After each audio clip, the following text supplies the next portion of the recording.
Hello and welcome to Green Pass Gaming Sunday podcast. I am your host Flap and welcome to the show. And my God, have we got a show tonight and some topics tonight. I'm so excited to get through these topics. And we had a fantastic show last week. Absolutely enjoyed that. Chat, you were fantastic. So get involved, chat. If you're listening to the show, let us know your thoughts and opinions on tonight's topics. It's going to be a fantastic show. But before we get on to any of that good stuff, let's introduce the entire Green Pass panel. So first up, my wingman as ever, Puxley. Welcome to the show. How are you? Hello. Yes, I'm very well, thank you. Good evening, chat. I hope we're all doing well. And yes, I'm very well, thank you. Really enjoyed the Halo tournament. I was just talking about it off stage. Definitely got our backsides handed to us yesterday, but it was a good show. We put up our best fight. Really enjoyed it. It was good fun. It was good fun, and we're kind of pleased and proud to have got through to the final, but yeah, that was one tough last match. But perhaps we'll come on to that in a sec. Luke Steele, next on the show. Welcome, my friend, regular to the Green Pass Gaming crew. How are you? Yes, very well. Still recovering from that battering yesterday, but we can go out with our heads held high, I think, and it was a really fun experience. More generally than that, and great to meet people and just participate in it. So, it's not the winning that counts, even though that's always nice. So they say. So they say, until you lose. Until you lose. Yeah. But really well. I'm looking forward to tonight's show. No, fantastic. And to be honest, one of the things that I really loved about this tournament was meeting new people for the first time and brushing shoulders with other people that do very similar kind of podcasts and stuff to us. And I'm absolutely pleased and proud to have one of those said people on our show tonight. Ash from XBL Party Podcast. Welcome to the show. First time on the show. It's great to have you on. And we met you in the first round of the Halo tournament, strangely enough. So up until then, we hadn't really had any sort of contact. So fantastic to have you on the show and welcome. So welcome to the show and just tell us a bit about your channel. Yeah, thank you for having me on. I'm super stoked to be here. We're just a small sort of Xbox-focused podcast set up. We've only been going a couple of months now. I think we did our 9th episode yesterday. So we're quite fresh. Basically, it's set up with me and someone I met online who I've been playing with for a few months now, probably about 6 months. And he lives all the way across the world in Brazil, and I'm based in the UK. Wow. So we've basically become probably my best friend online from playing Xbox. And I was like, I really want to do a podcast. And I was like, do you want to join me? Let's do something. And so we started doing that, and then we've met loads of people exactly the same way, like you were saying, from this tournament. And we've added a few new people over the last sort of couple of weeks that have been joining us and have sort of become sort of permanent members to our sort of panel lineup. And it's just great. It's just great to have such a nice community and a great group of lads to have a chat with every week, basically, about the stuff we love. No, absolutely, and obviously, being an Xbox-centric podcast and fan, there's plenty to be talking about. I'm not so sure what the PlayStation guys are talking about. I guess there's bits and bobs for them to talk about, but from an Xbox perspective, my God, it's just one thing after another, and that's why one of the reasons I'm so excited for tonight's topics and to get through those and chat. Thank you very much for being here. We've got 14 people with us already. Chats are already lit up. Thank you, everyone that's here. Obviously, we've got Scott. We're missing Scott. Unfortunately, he couldn't make tonight's show. He is in the chat, but he's been doing decorating and DIY, so I can only imagine he's covered in paint and he's probably had enough of today already as it is. So Scott, great to see you in the chat. Tuku Nagula, Marion the Mad, Sensei. Oh wow, thank you very much all for being here. Pong Soul, as always, my friends. It's awesome to see you guys in the chat. Let us know your thoughts and opinions. Any tech employee, hello, welcome to the show. Yes. Well, let's just have a very quick chat about yesterday's tournament. We had a great time, didn't we? I absolutely loved every single stage, and one of the things I really wanted to do was play Boom, kind of in the semi-finals, and that we got there and we kind of pulled that off, and I'm really, really grateful for that. And Pucks, we had a good time despite yesterday's severe defeat. I think that the next tournament's going to be, is it Warzone? I don't think that's been confirmed yet, but I believe that's what they I don't know who's organising it, but whoever is organising it, that is the next plan. To see if we could organise like a massive private Warzone match, I believe is the idea, and that will work in rounds of some sort, I assume. But we don't know yet. It's in the early stages. It's the Gaming Beyond the Box guys, Wilmy Hood and Forkboy and stuff. They've done fantastic. It's not easy, as we said, I think last week or the week before, it's not easy to get a bunch of gamers together all at the same place at the same time, particularly with different time zones and all of that sort of stuff. So it was a great tournament all round, and thoroughly enjoyed it. So excellent. Okay, well, let's move on to the first topic, shall we? Because we've had probably a fair amount of Xbox news this week, and when I was writing the show notes earlier, I could have stayed there for hours writing these show notes and just gone more and more in depth, and I had to pull it back slightly because obviously the guys, they don't want to be flooded with reams and reams of show notes. So let's see where these take us. So this week we were treated to two game events. One Xbox, one not so much. Future Game Show was it Thursday or Wednesday? I think it was on a Thursday, wasn't it? Yeah. But the real highlight of the week, probably for Xbox fans, was the Idea Xbox Showcase on Friday. I don't know where this rumor came from. I think there was rumors that it was going to be sort of showing off 100+ games. I don't think it actually did that in the end, but it certainly showed off probably about 60 odd games, I think. And, there was lots of expectations of certain games that people wanted to see, their favorite upcoming indie titles. And some of those landed, some of them didn't, and we'll perhaps come on to that in a little bit. But I think what people weren't expecting was the format of the show. Obviously, it being on Twitch was new for Xbox anyway, but just the whole kind of format and the presentation and the pacing seemed really off to me, and lots of people that I've sort of seen in the community. So let's just, I'm intrigued to know what the panel's thoughts on Friday's Idea Xbox Showcase. Pucks, we'll start with you if that's okay, mate. What was your take on it? Did you actually manage to get through the whole show?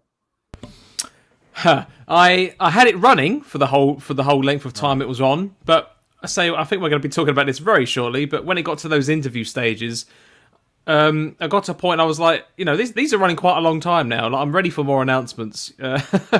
And then I kept watching, and then there was a next round, like a showcase reel of new titles and stuff coming out, and then there was a bit of a discussion between the streamers and stuff, and then it went to another interview for another 10, 15, or even longer than that minutes, and I got to a point I had to walk away during the interviews because I'd watched the first, say, 2-3 minutes, and then, I don't know about you guys, but I found that sometimes the streamers that are asking the questions to the devs sometimes almost repeated their questions, but just almost like reworded it. So I felt they were going around the loop about 3-4 times. Like, what's the point? Well, yeah, there was one where the guy said about how indies can get onto the Idea Xbox, and he kind of went through the website and stuff. And then within about 30 seconds, he said, "So tell us how you get onto it." It's like, well, you're not listening to what he's just said. Yeah, you could see it on his face as well. He's like, in his mind, he's thinking, "I've just said this," but for your benefit, to make no one look like a bit of an ass, I guess, I should repeat it for you. But I found it was just so bizarre in a way. Like, I enjoyed the announcements and the show reels, but it was just these segments in between. I just don't know. This isn't a format I'd like to see going forward, personally. No, I agree. I don't think it particularly won over many people, I don't think. Luke, do you think Microsoft are to be commended for trying something different, or do you think they should perhaps have a little more foresight with how the community might react to this kind of show? I don't think they deserve to be commended after that show, to be honest. Okay. I think it's, it was cool that they tried something new, but the way that it was executed was really bad. Really, really bad. And I think the issue with that wasn't just the length, even though that was a problem, because it reminded me a bit of how, kind of when E3 time runs around, and then a site like IGN, it has coverage in a day of different interviews and different games that it shows throughout the day, all of which have been announced. And they kind of cut in between to adverts, and it goes on for 4, 5, 6 hours sometimes. Like, that was the format of the show. But the issue with that was nobody was really prepared for that. So when you come into it, then you're quite surprised and taken aback. And the other issue was that, as Puck said, and I think as many people have, kind of broadly highlighted online, the actual people doing the interviews and hosting were incredibly annoying, like because they were all streamed. I'm pleased you said that. Yeah, I appreciate that, they're trying to get streamers involved, and obviously those streamers have audiences, so you're trying to bring those audiences into this thing. But it comes across really badly in stuff like this, because there were times where, exactly as Puck said, you kind of look at the interview and you're like, what are you asking? Like, why have you asked this question like 6 times? And in particular, I remember right towards the end of the stream, there was an interview with Luis Antonio, who's the creative director for 12 Minutes. And I think the streamer who was interviewing him was Technique. And this interview went on for like 10 plus minutes on 12 minutes, which you don't need. First of all, like you don't need an interview somewhere. You don't need an interview that long for that game because it looks fantastic. But there's only so much he can tell you about that game, because much of that game, I imagine, is going to rely on the kind of going in blind, so to speak, right? Going in as blind as possible. Yeah, and the guy was just asking these inane questions, like stupid things like, "Oh, I assume this is like a single player game and there's no multiplayer." Well, it's like you should know that anyway, because you're doing the one. Yeah. You're the one doing the interview, and I think that the thing with interviews is there's a real skill to them, and you don't see that until you see a bad interview, right? And then once you see a bad interview, you're like, oh man, that was really bad to watch. And I felt really sorry for the developer in that case, like being asked all these questions and these inane questions that no sane person who was into 12 Minutes and who'd looked at before, would ask. So it was a real problem. And the thing about these type of shows is when they go badly, as this one did in terms of, its formatting and its interviewers, etc., is they detract from the games that are shown, because you get so kind of like annoyed as you're going through the show that even games that you might see and you're like, oh, that looks really cool. Once, if they then go on to a 10-minute interview, by the end of it, you're kind of resentful of that game. You're like, oh, I kind of just want this to, I've seen the game, that looks cool, I just want them to get on with it. And so it was a really, really frustrating format. It was, I had it on, apart from 5 minutes towards the beginning, I had it on like the whole time. Not watching it the whole time because I couldn't subject myself to that. But just like catching pretty much all the elements of it as it went along. And I just don't understand the format. I just think you could have made that a 2-hour show. You could have done something that was, pre-recorded or more pre-recorded than it was. And truncated it and just shown off the same amount of games, and maybe some games wouldn't have got as much time. But again, you didn't need huge I mean, they had an interview that I think went about 10 minutes for Among Us, right? Which for a new map. Yeah, exactly. Yeah, for a new map and stuff coming out. And it's like, why do you need that for Among Us is one of the most successful independent games in the world right now. You don't need an interview for 10 minutes on a new map for Among Us. You can just highlight it. That takes away time, from other developers who are just announcing their game that you could allocate to them or give a bigger gameplay demonstration. So it was really frustrating to watch. I hope they never do that again. Like, they just scrap the whole idea. Do it on Twitch, that's fine. I don't have an issue where it is, but just do not do that format again. Yeah, no, I completely agree. Ash, we'll come to you next if that's okay. Do you think the fact that it was sort of streamed on Twitch sort of made the difference? Do you think they wanted to kind of do it in a Twitch kind of style? Because I've never really seen them do anything quite like that when they've kind of streamed it to YouTube and things like that. Do you think, the Twitch aspect with the Twitch streamers kind of forced them into thinking that this was kind of cool and hip and what everyone wanted?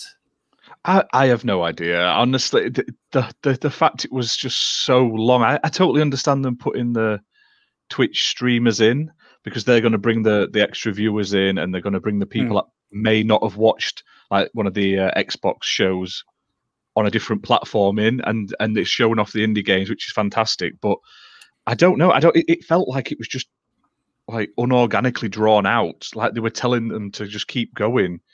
I mean, luckily for me, I didn't watch it live. I wanted to, but I wasn't able to get home because it started, I think, about 4 o'clock in the UK. So I wasn't able to get home and watch it. And I thought, you know what, I'll jump on at about 6 o'clock and I'll just either rewatch it or I'll watch all the trailers and read up on the news sites what's happened. And it hadn't even finished. At 6 o'clock, it was still going. Like I say, it was still another 2 hours to go. But I couldn't get on with it. I tried watching it on the Saturday, and I got about 2 interviews in, and I just had to start skipping through because it wasn't for me. Maybe some people enjoyed it, but as someone who's watched pretty much all of the previous game shows, that was probably one of the worst I've ever had the misfortune of watching. Yeah, it's just really strange pacing, and like you say, the interviewers weren't particularly good. And I actually really feel sorry for a lot of the devs and stuff. Really trying to push their game and things like that. And like Luke said, I think it was a little bit unfair for Among Us to get the sort of time that it is. Plenty of new games, new developers out there that could have done with that screen time. To be honest, that aren't quite as massively successful as Among Us and stuff. Not taken away from their game, but chat, can you just let me know if the stream is incredibly fuzzy? It looks like I've got some connection issues this end, which is most frustrating. I'll try and do what I can. Let us know if it's all fuzzy. Pucks, let's catch up with the chat. Where are we with the chat? Yes, I've got quite a lot of stuff here. I'll start from the top, actually, because I believe this is Ash's co-star. Fabio Amorim says, "How are you doing, Bud? Hope both our podcasts can record more stuff together." Most definitely in the future. I'm sure we can arrange something. Yeah, absolutely. Cool. SX2 says, "As someone who sat through the full 3.5 hours, it was an awful format. Never again, please. Twitch wanted it to be as much, if not more, about the streamers than the games." Tuk Ngula says, "I know, right? Tuning in all the way from Zambia, and I'm glad I don't have to wake up at awkward hours for the show." Marion the Mad says, "RD Xbox was horrible. Those streamers had zero experience on how to handle a show. They acted like it was their private streams." But some more positive stuff here. So Pong Soul does say, "I give props for the spotlight on the indie devs and the games. This is a huge opportunity for them, but the format and the Twitch people involved actually wound up doing them a disservice." Pong Soul equally then says, "The games shown were amazing. I'm even more hyped for the avalanche of content we have coming. It is an incredible time to be a gamer." And then I've got 2 more here. Marion the Mad also says, "Those deep dive questions ruined the show in my opinion, and streamers acted like they don't even care about the games. They faked the hype." It did feel like that, didn't it? It did feel like that. Yeah, I think there were some of the early ones. Was it Exo Mecha? I think it was called right at the beginning. That was quite a cool introduction to the show. The next part of this topic is the games that we liked, but I really liked Exo Mecha. We'll go into that more. I really did. In a minute. Yeah. But yeah, as you say, like some of those were shown, then it came off, and as you say, I kind of picked up on the fakeish looking reactions as well. But I mean, maybe it was just them. They could have been nervous. It might have been their first time. I don't want to, dump on them completely, because we all have to learn somewhere. But it's almost like, if you're big enough, if someone like Microsoft is going to do this, we're talking the big leagues here. If you're talking Xbox and Microsoft, so you would like to think that maybe it'd be a bit more planned, I guess. But maybe it's just me looking into it a bit more. Too much, sorry. But 2 more here, sorry. For one, Indie Gamer says, "Something very important I want people to take on board is the fact that everyone is obsessed with the event format. Don't let the games get forgotten." No, you know what? No, that's a very fair point, Indy, and we are getting this bit out of the way early because we are coming on to the games next. And I think it would be remiss and wrong of us to talk about the ID Xbox and not discuss the elephant in the room. But once we have, then, I completely agree. The games that were on show were fantastic. It's a really exciting time to be an Xbox gamer, and a gamer in general anyway, but particularly Xbox. And again, we'll come on to that in topic 2 and 3 perhaps. But that's a fair point. But we're coming on to the games in a sec. Yep. And final one I've got stored here for the moment from Fun Speculation says, "Really enjoyed watching yesterday's tournament at Green Pass. It was a fun stream regardless of outcome." Thank you very much. I think we touched on this right at the very beginning.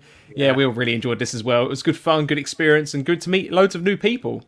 No, appreciate that, Mav. Yeah, and we came up against the same brick wall you did.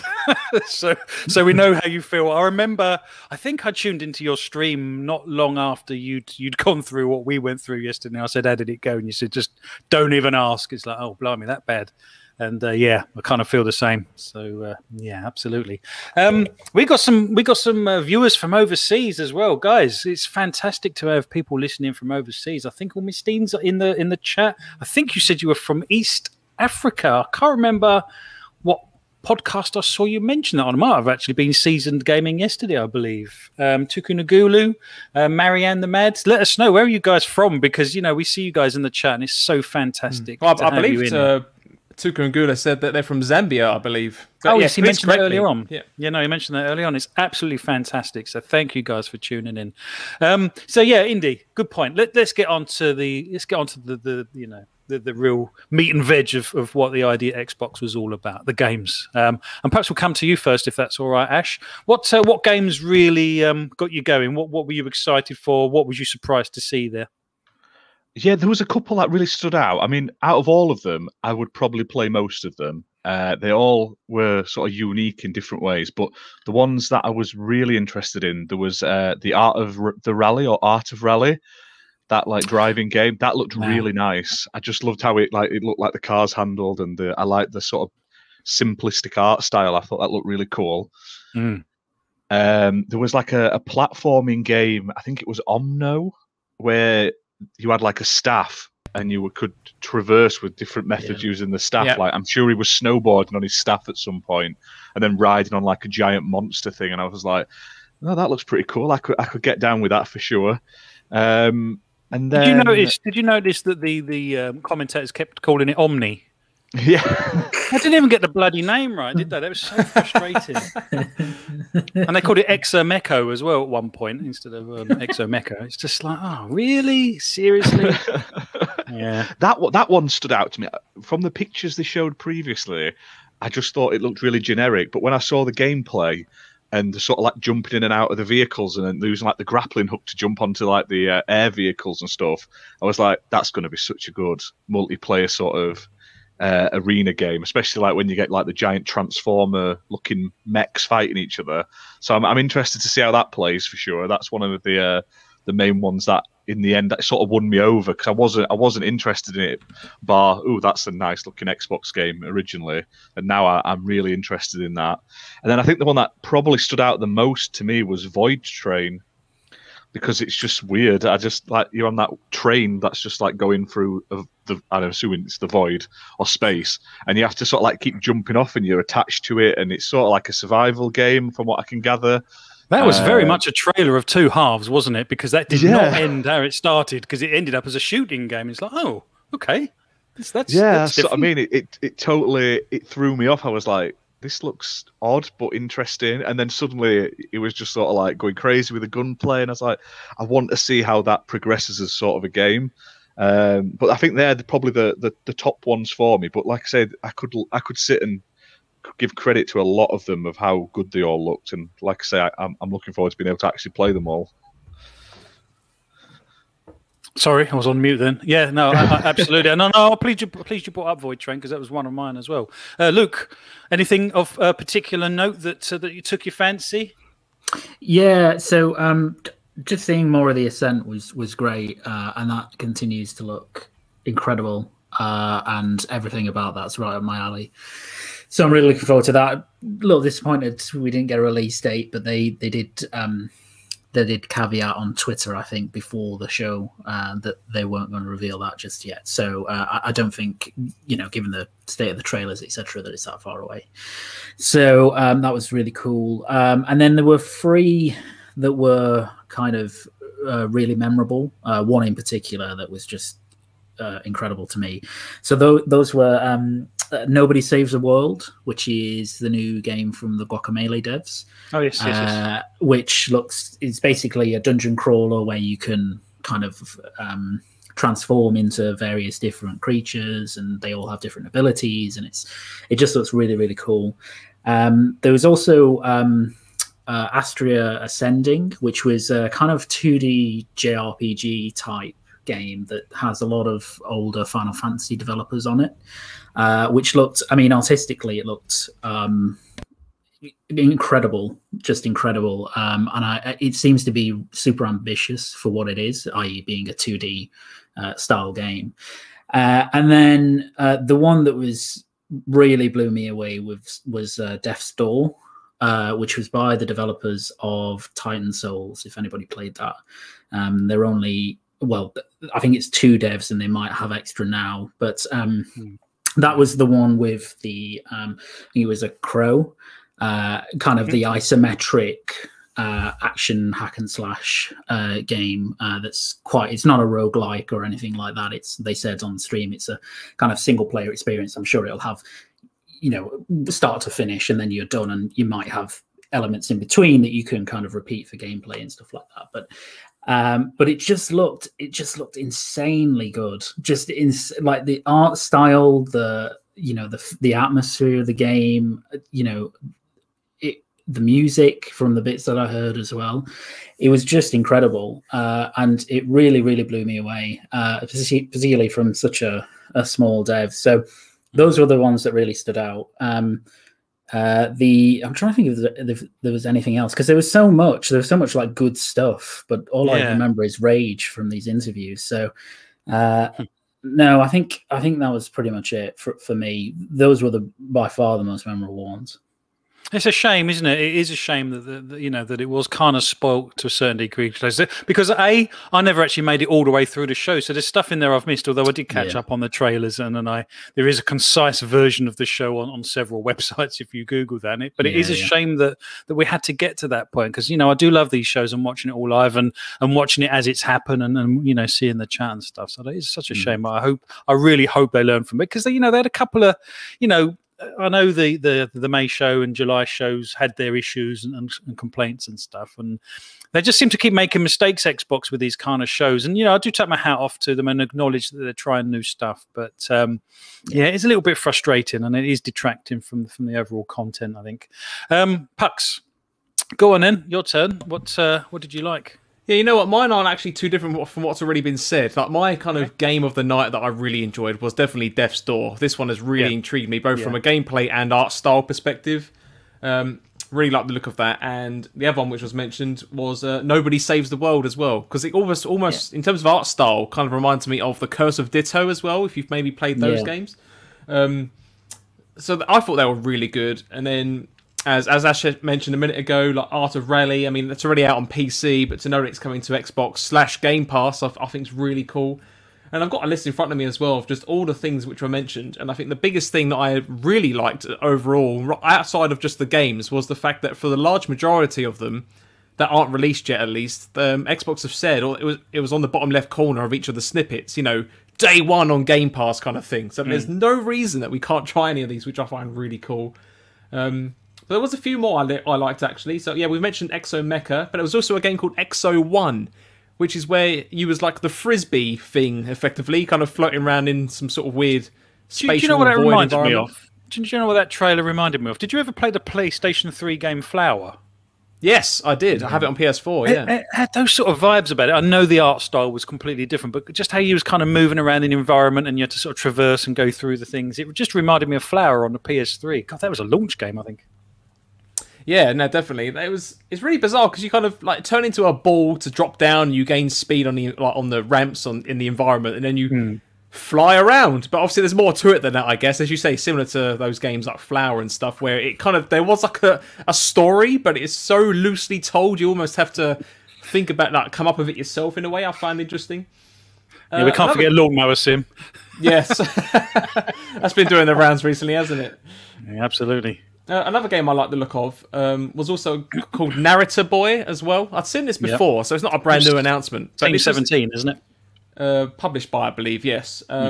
It's like this. It's like an 8-bit hack and slash type thing, but it reminds me of Katana Zero to a degree. But again, just almost like an 8-bit pixel version. But that's really kind of really got my attention as well. And then I just kind of like seeing some of the games that we already know of. Some of the ones I'm looking forward to, as Ash again mentioned, Void Train looks really interesting. 12 minutes. There was obviously The Ascent is looking better and better the more we see it. One I did find interesting, I want to know what you guys think about it, was that game called Super Pop, because that also got a 15-minute interview period. Oh, it did. It did. I'm all down for 2 devs putting something together and releasing it. That's a massive achievement, but absolutely. I from the trailer, I'm not sure how well the gameplay is going to stick with me personally over a long period of time. I don't think it's a game I bother playing personally, but I appreciate there's people that love like the cooking mama titles and stuff. So I suppose the big takeaway from this that I really enjoyed is the fact that there's definitely something for everyone, no matter what type of genre you're into. And I find that really cool. Yeah. Yeah, no, it was that kind of show. There was plenty there to pick through, and like I say, I to be honest, it was the graphics in Exomecha that really blew me away. But yeah, and it's great to see Art of Rally coming. I remember Indy sort of showcasing that on his channel a little while ago now, and quite envious because I didn't even have a gaming PC at the time, so quite envious of that. And it's so pleased to see that it's coming to Game Pass. So no, that's pretty cool. So I don't think there's too much happening in the chat just at the moment, Puck. So let's go back reverse order then. What do you think was missing from the show? And I think I know what you're going to say. Yes, you do. I was hoping we'd see some Tunic video, if not a release date. That was a bit more of a hope, or a dream, I should say, in terms of release date. But I just wanted to see some more footage, just to see how the game's coming along, hoping for some form of update for it. But I was hoping maybe they were saving it for the end, because I know it's got it has got a bit of a cult following. But now, unfortunately, it was not meant to be. So I'm hoping we do see it at some point later this year. But I'm becoming a little bit nervous as to what the state of development is. I'm hoping it's not delayed for too much longer. But yeah, I was quite disappointed not to see that, if I'm perfectly honest. Sensei Kill say the pacing was missing. Yeah. So that's a really important one that was missing. No, absolutely, and forethought, I think. Yeah. Scott, anything else to? Sorry, Scott. Luke, I always get you two mixed. I am so sorry, Luke. Anything else to add to that? Yeah, I think Tunic. That was one I hoped we'd see. That's a real surprise, isn't it? It's such a shame. Yeah, it is. Yeah, I mean, it's a one-man band game, and these things take time, and there could be all sorts of reasons for why that's taking as long as it is. But I think we're all pretty patient, so I'm sure it will turn up. I would hope around kind of E3 time it will rear its head, which would be nice. And then. Even though I knew it was not going to be there, I would have loved Silksong to have been there. So it was a miss, but only in my heart rather than expectation, I think. And then the only other one that I know, and we know it's had problems, etc., but it's still so memorable to this day. And I was just hoping maybe it just turn up and show us a bit. Was The Last Night, which I don't know if anyone remembers that from a while ago. I think the developer's called Odd Tales, and the lead dev's Tim Soray. And it's like a pixel art cyberpunk, super crazy visual looking game, like 2D side scroller type game. So that's had like some dev troubles. Tim Soray's had some troubles, and it's we haven't seen anything on it since I think a couple of E3s ago, and it was at Microsoft's conference back then. But so as again, didn't expect that to be there. But I thought if there was going to be ever going to be an event where it might show its head, it might be something like this. But perhaps again, like Tunic, it will show it again in summer. So those were the ones to me that were missing. But again, most of them I didn't really expect to be there. I just really hoped they would be. No, I really thought Tunic was going to be there, if I'm honest, but it obviously wasn't. And Silksong, yeah, like you say, that was more of a pipe dream. And I think we kind of assumed that that's going to be a Nintendo showcase thing anyway. Yeah. But Ash, anything else missing that you can think of? Other than what's already been said with Tunic, because that's the one that sort of always stands out for me when they do the indie sections in the shows. But I wanted to see, I was hoping I could see some of the at E3 last year they gave out a load of demos, didn't they, online for a load of indie games, and some of them I've not heard of since, and I'd love to have seen some of those, like where they're up to now, maybe sort of like updated trailers for them, because some of them you could play them. There were playable demos. I mean, some weren't very, they were more sort of like what's the word, sort of like just a test of concept. They weren't the full fleshed out games, but I'd have liked to have seen them and seen how they were progressing. Like there was that bird skateboarding game. I've not heard from that since. Yeah, no, exactly. Just odd little things. I mean, I wasn't expecting certain games, but I don't remember a lot of them that were shown last year having any sort of presence yesterday. And so it's like, where have they all disappeared to? Well, the gunk wasn't there, was it? As far as I'm aware. Yeah, exactly. Yeah, another one. Yeah. I was really looking forward to seeing that. I really like the look of that game. Like I say, it reminds me to Journey to Savage Planet. But yeah, no, I completely agree. Scott, welcome to the chat, my friend. Are you covered in paint from head to toe? You could say so, mate. Apologies. I'm very late, actually. Yeah, it's not. It's been a bit of a day. It's been a bit of a day. So just finally got a radiator on the wall and thought, right, I can chillax for the night now. So thought I'd join you guys. Excellent. Well, welcome to thank you for being here. Invader Gaming, welcome to the chat. Sensei Kills, we've got so many great people in the chat. Thank you all for being here. Now, I'm going to make an announcement while we've got so many people in the chat, and I will be posting this on Twitter as well. But while we're kind of mid-show, I thought now was probably a good time. Unfortunately, the Twitter account that got hacked is unfortunately, we've just had to cut that loose. We had 1,600 followers on there. Twitter, I nearly posted the email I got from Twitter around all of that, but I thought, you know what? I don't really want to screw up my other account if I can help it. I am so disappointed in their lack of customer service. It's kind of non-existent. The email is insulting, to say the least, for someone whose account was hacked, and they are just not prepared in any way, shape or form to assist or do anything about it whatsoever. So really disappointed to that. So we will be converting @Flap2, which was my private Twitter account, and thankfully we had quite a good few followers on there, and lots of similar followers as to our Green Pass Gaming Twitter account. That will be coming GPG_crew, so Green Pass Gaming Crew. I was kind of waiting till after the tournament to announce this, and it will probably be going live tomorrow. So guys, anyone in the chat, I would be really grateful if you could help spread the word that @Flap2 has become GPG_crew. So we're going to be the GPG crew. So yeah, absolutely gutted that we've had to cut loose 1,600 followers, but thankfully we're up to about 700 on the current @Flap2 Twitter account. So yes, that will be happening this week. So just sort of get that in there while we've got 26, 24 people listening. So yeah, if you could help spread the word, I'd be very grateful.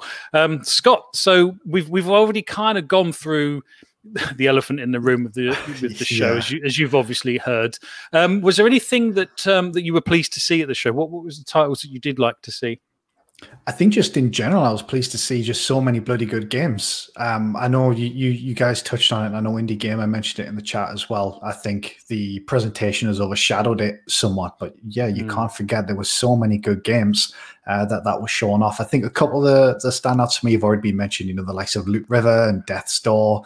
XO1 is one that I'm really excited for. It's like a Frisbee simulator type game, it just looks pretty interesting. The JRPG, which name is escaping me at the moment, that Luke mentioned as well, was right up there. Actually, I don't have my notes with me. I took some notes at the time, and as someone who's playing Slay the Spire quite a bit at the moment, I think there was one called Griftlands. I don't know. It was part of the first sizzle reel that they showed, and you maybe saw about 10 seconds of it. But it was kind of similar, turn-based, card-based, roguelike deck building game. Which, yeah, like I say, as someone who's playing Slay the Spire, you know what? You're the only other person really I know. You're the only other person I know other than me that really loves Slay the Spire, because I really put a lot of time into that game. I cannot get enough of it. Yeah, and Indy's just put in the chat there, Astria Ascendant. Thank you very much, Indy. That was the one. Apologies. But yeah, Slay the Spire, it's something I've come to very late. I've played a lot of this past couple of weeks. It's just, weirdly, it's just gripped me. I can't seem to stop playing it. But I guess a good thing about that is it's awesome to play on your phone. It's got touch controls on xCloud, and so it's really easy to control, so I can play it just in bed, or you know, just when I'm maybe sitting downstairs without having to worry about turning on my Xbox. So yeah, those are probably the highlights for me. So Loot River, Astria Ascendant, Death's Door, and Griftlands, I'd say. Yeah, no, that's pretty cool. Yeah, I mean, there were so many fantastic titles. There was another one. What was the other one? I can't remember what it was called now. This is the trouble, isn't it? Because, you know, because it was so there was so many. there were so many, but it was so drawn out. Rust. Has anyone played Rust on the PC? Because it's coming obviously to console now. Has anyone played that? Luke? No, I've no, not. I've not played it. I've seen a lot of gameplay from it from streamers actually on Twitch, but I've not played it myself. Yeah, it's one of those games that seems to have sort of gripped people, isn't it? Yeah, it's like a FPS survival game, but apparently quite a competent one as opposed to most of them. So it's good that it's going to console. It's very popular. Very popular. Yeah, no, Pucks, have you had a delve into that? No, I haven't. I know a few friends and work friends that do play it or have played it, and they get really into it. But I've not played it myself. I think as far as I've gotten in terms of watching content is a couple of years ago, maybe watching some YouTube scissor reels of. There's a YouTuber who makes like these saw traps in there, so that once the player comes in, like he can't escape. So effectively, this guy, for YouTube entertainment, makes them try to do all these wacky stuff in this kind of saw experiment, but then the player ends up dying and he takes all their stuff. So that's all I've really seen. So it looks like it could be quite creative of what you can do. But no, I've not played it myself personally. No, fair enough. It looks like it could be good fun. Did you ever play Hello Neighbor as well? Is that anything any of us on the panel have played? That's kind of passed me by a little bit. I've been meaning to go back to it, but I was pleasantly surprised to see that they actually went into a bit of more detail regarding the AI and how it teaches itself through neural networks. And progressively cool so. So the more people play it, the better the AI gets, which is quite cool. Because I believe the original or the first game did kind of the exact same thing, but neural networks back then were quite new in terms of used in the gaming sphere, especially for an indie title. But machine learning and that kind of stuff, so it's kind of improved a lot since the original release of Hello Neighbor. So I'll be intrigued to see how this one behaves. Yeah, no, absolutely. And one thing that no one seems to have mentioned, I don't believe, Second Extinction. Are we excited for that? Definitely. Yeah, Definitely. Yeah, it's your kind of game. I think the good thing about that is it's they announced April 28th, I believe, and it's coming to Game Pass as well, which I don't believe it was originally announced as a Game Pass game.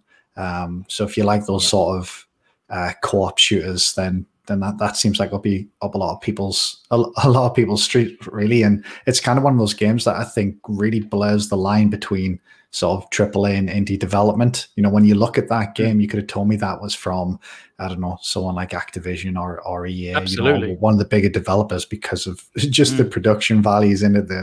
Obviously the graphics are stand out in it as well. So yeah, that's looking good, and we'll get to play that in about a month's time as well. So. Yeah, you know what? I'm pleased you said that. One of the things I really noticed was how nearly all of these titles were launching this year, and just how close we are to some of them. That was fantastic to see.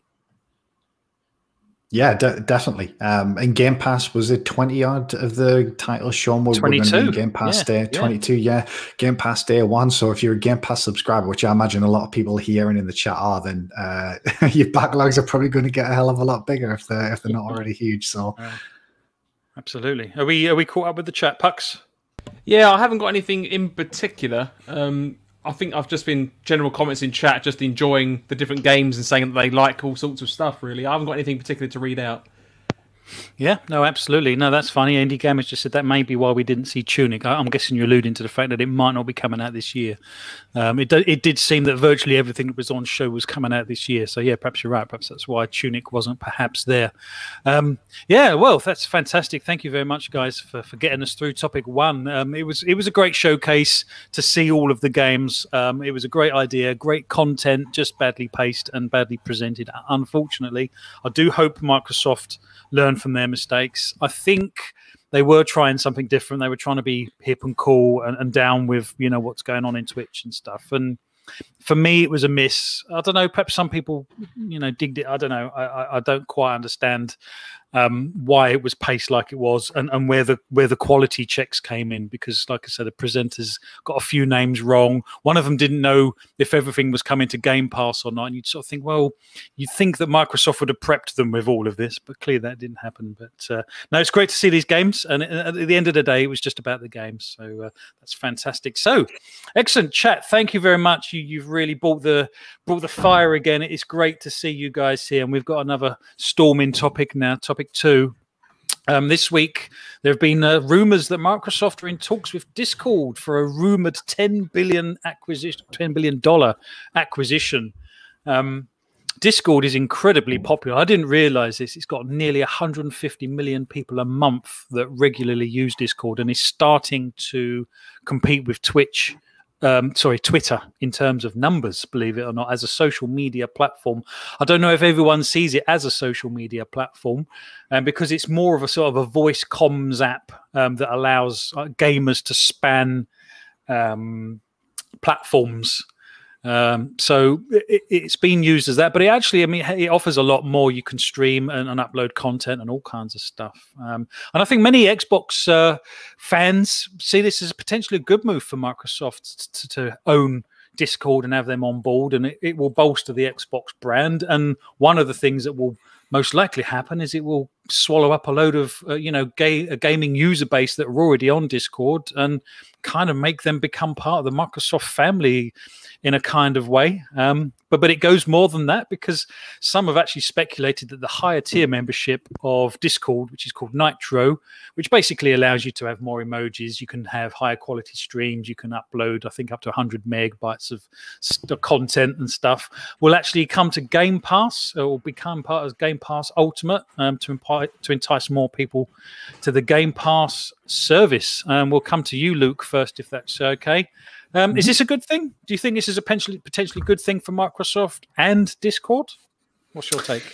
Yeah, I think it is. I think for Microsoft, and I should preface, I think this is more of a, and I know there's been rumors about Phil Spencer being involved in some respect to this, which I can totally believe, but I think this is more of a wider Microsoft acquisition than Xbox specific. I mean, we know that anyway, but I think the idea of this for Microsoft is probably that, well, it's twofold. One, it's to keep Discord away from rivals within the the tech space, your Amazon, Google, etc. And the second one is probably that it allows them, and this is something that you alluded to essentially buy a community of people, because, as you say, Discord has 140, 150 million people who access it month on month. There are huge Discord communities. If you look at Twitch streamers, for example, their Discord communities are absolutely massive. There are communities across Reddit, across gaming websites, tech websites, everything. There is a Discord club or a Discord community for everything, and it's very well used. So I think they probably looked at their rivals, kind of in the bigger tech space. Amazon have Twitch, for example, and Google have YouTube, and then obviously Facebook. We all know what Facebook has, Twitter, etc. So, and I think they probably looked at that and thought, well, we kind of want that community of people, because once you have that and once you can control that, it's very easy then to get them into other elements of what you do, right? So that includes Xbox, that's for sure something they'll want to do, but also across a lot of their other consumer related services, products, etc. So I think it's really smart from Microsoft, and I think the kind of quickness that they've come to this point is very indicative of how badly they want to take that off the plate of someone else. And I think for Discord, it's not as if they need Microsoft or anyone to acquire them. They're doing just fine on their own, but it just means that they don't have to worry about the back end stuff. I think I also read somewhere that Discord as well runs on the kind of Google backend cloud servers, etc. So that will be a nice thing to take away from them potentially. So I think for Microsoft it's a no-brainer really, and I don't think they will mess with it too much. I think they will do some stuff to try and integrate it into other services, and I think certainly Xbox will be one of those. But I think they've learned their lesson from stuff like Skype, etc., which was in retrospect a pretty colossal failure for them. And Microsoft these days seem to be very keen on just being at the back end of these things, and kind of giving some guidance and resources, but kind of letting them be what they are. So I wouldn't expect them to start really messing with it and doing some ridiculous stuff. But yeah, I think it's a good move for all. Yeah, absolutely. And to be honest, we've got our own Green Pass Gaming Discord channel. Guys, you're welcome. I will post an invite in the description below. And yeah, we have quite a few healthy discussions on there. And in fact, it's one of the ways that the Green Pass Gaming crew, Pucks, Luke, and Scott, we chat to each other via Discord quite a lot, don't we? So it's something, it's a service that we all obviously use. Actually, is Discord something that you guys use much of? Do you do much sort of cross play and cross chat? Well, we actually our podcast audio is through Discord at the moment, so yeah, we stream it straight out of our Discord. Like we've got a private Discord into OBS voice chat, into OBS, and it's been the most reliable we'd found at the time when we started doing it. But yeah, we've got like a group and we all chat and we discuss what we're going to talk about. We discuss like just generic gaming stuff. We organise between us to play instead of like we used to you just used to message on Xbox Live. Nowadays, we all just put a quick message into Discord. It's amazing how it's sort of grown compared to what it was like even just a year ago. Everyone, I'm in so many Discords for different things, not just gaming, but I'm in it for like software. I'm in it for just sort of fan clubs for things and just help and support groups. I mean, it's a huge sort of benefit for sort of communities and stuff like that. So I think if Microsoft do purchase them, I don't think they'll change a lot. If they do, they're stupid. I mean, they should just leave it as it is and just probably, if it was me, I would integrate it into a sort of like Teams, Microsoft Teams, because they're trying to push that as sort of for the more business side of things. But some of the stuff in there is much more inferior than the sort of experience you can get off Discord. So I'd be quite grateful if they could upgrade some of that content into sort of the same sort of stuff they use in Discord. And some of that I would like to see them do if they do bring Discord on board that is Xbox based is get rid of the clubs. Do you know, we've got the clubs that is so unloved and never gets used on the actual Xbox dashboard. And you can't, if you don't even get notifications if someone posts in your club. Yeah, they've really let that slip, haven't they? I agree. They could quite easily phase that out and then just literally swap it with a Discord app that is just the same thing, but instead of it being the clubs, it's the Discord servers. And therefore, it's just a bit more useful, and then people can use it elsewhere because currently the Xbox clubs are one of the most pointless things at the moment. For that, it's just a waste of space on your dashboard at the moment because you don't get any notifications. You can't really start a conversation, even if there's like 100 people in it. It's just sort of like dead. So I feel like it'd be a good overall sort of purchase, not just for Microsoft, not just for Xbox, but for like for all three of them, because Discord will benefit from all the back end side of what Microsoft can provide. Absolutely. I'd hope that they do something with Nitro in Game Pass because I think that could benefit Discord even more as well. Well, anything that's the hook or the bait, isn't it, to get more and more people into Game Pass. And I can imagine it's probably only going to be Game Pass Ultimate that you get the Nitro, and also they've already done perks for Nitro and stuff. So the writing's kind of on the wall. Scott, do you think Microsoft will leave it alone, or do you think they might actually try and turn this into a social media platform that obviously benefits gamers in general, but is obviously got an Xbox bias? Scott, is he there? Oh, he's gone. My apologies, gentlemen. Sorry about that. I muted my my mic, but on the StreamYard instead of the actual mic itself. Apologies. Yeah.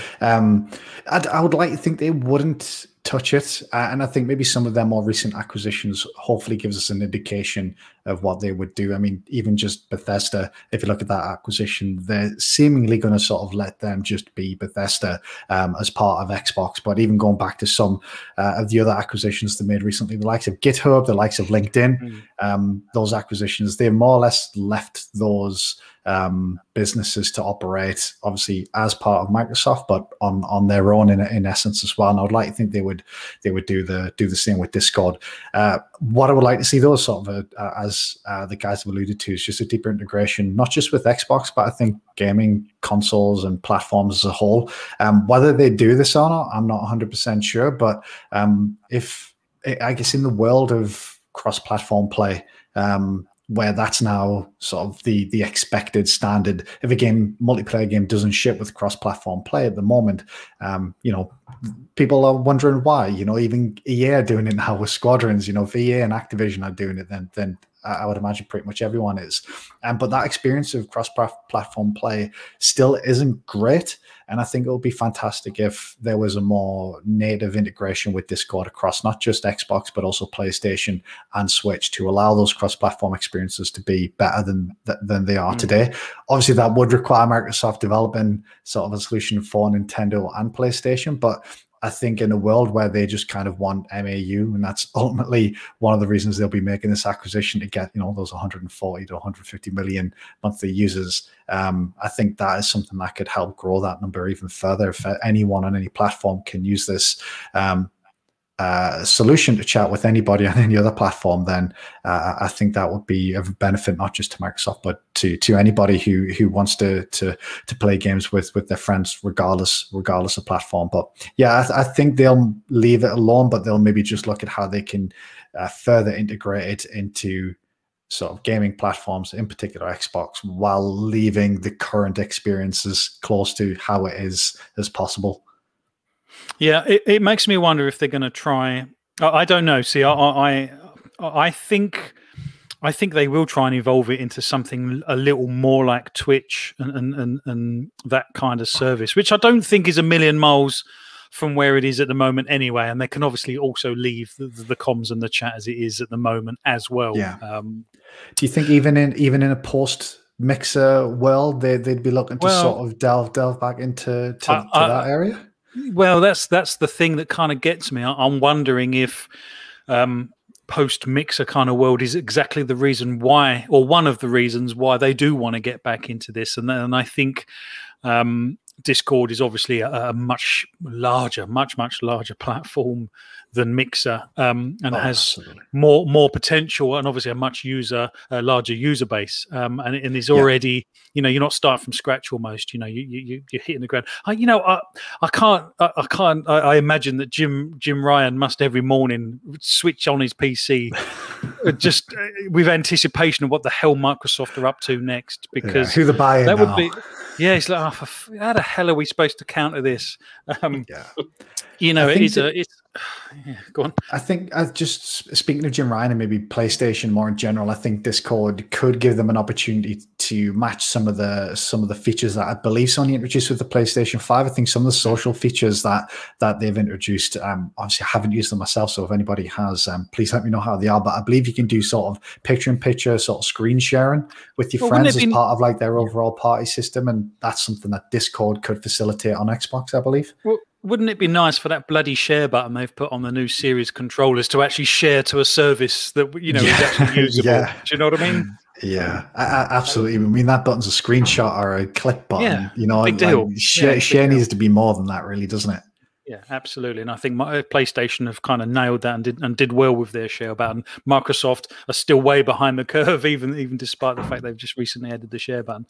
Pucks, we haven't heard from you for a little while. Do you think it's a coincidence that Xbox have recently dropped the need for gold membership to be able to open a party chat? Or do you think that's something to do with this acquisition?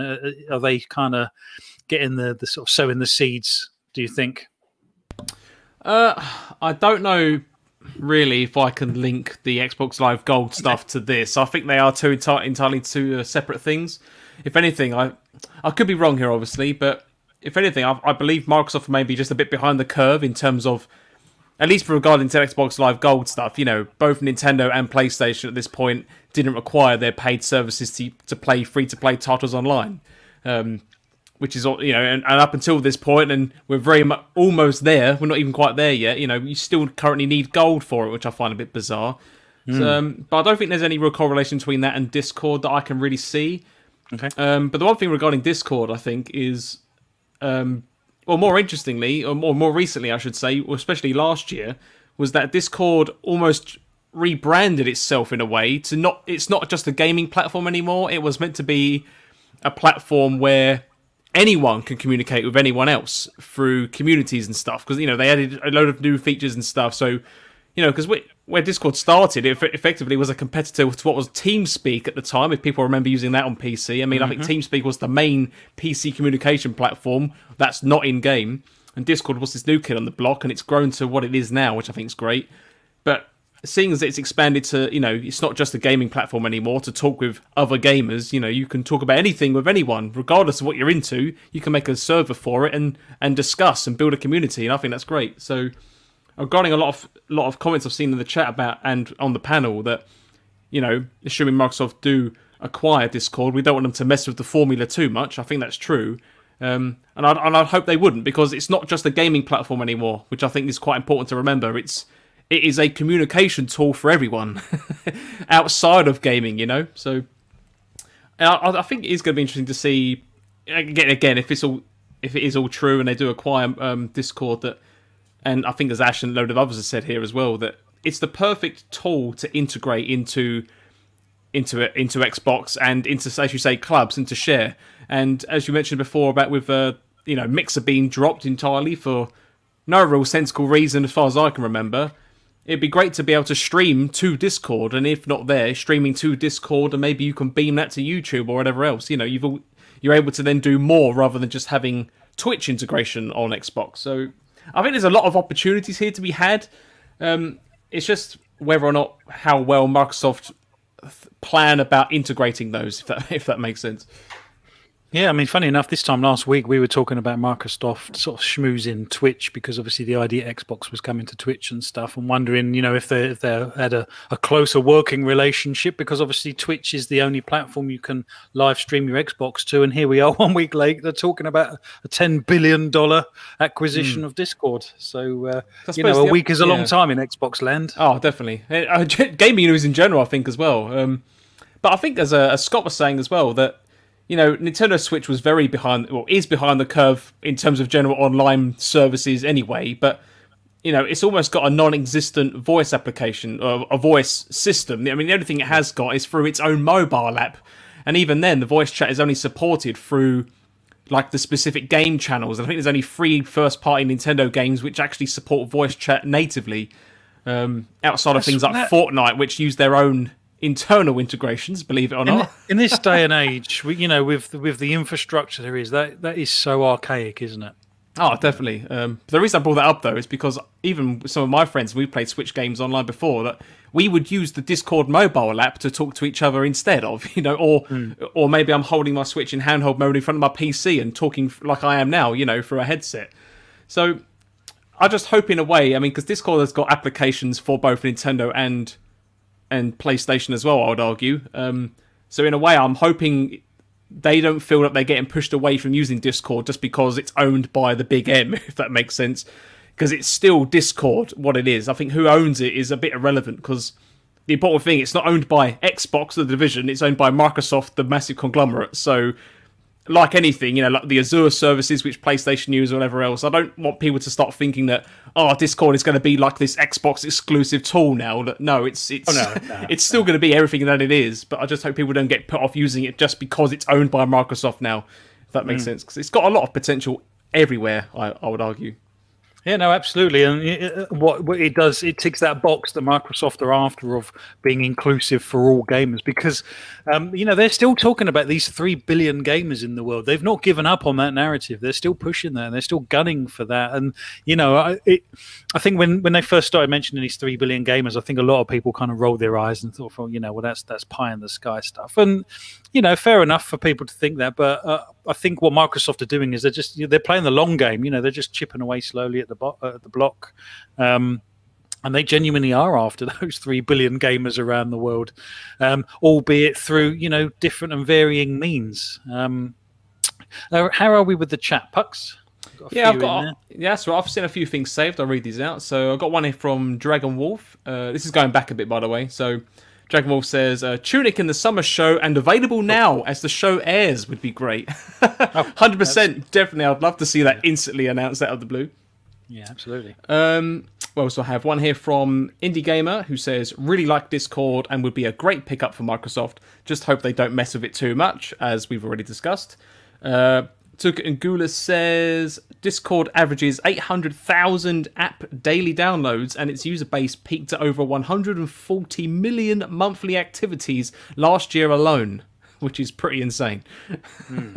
And finally, Sensei Kills says crosstalk features would be amazing, which definitely, I think Discord is almost like the solution for it without going into weird first-party solutions. Because I think the only other option that is out there which works is Epic Games, Epic Online Services by Epic Games. I know they integrate in through Fortnite that service, and that's got its own cross-talk communication tool and cross-platform, cross-progression systems in place. And I think you can talk to people, or it's all in-game, mind, but they have a system in place natively. But yeah, something like Discord where you haven't got to be in the game to talk over different platforms would be fantastic.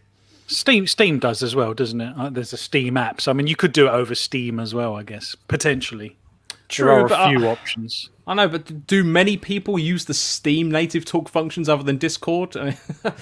I know we've used it personally in the past, but I think given the option, if there's a larger group of you, then I think Discord is almost becoming a norm, right? It's like having a phone. Like if you're on PC and you're playing a game, you have Discord. Do you get what I mean?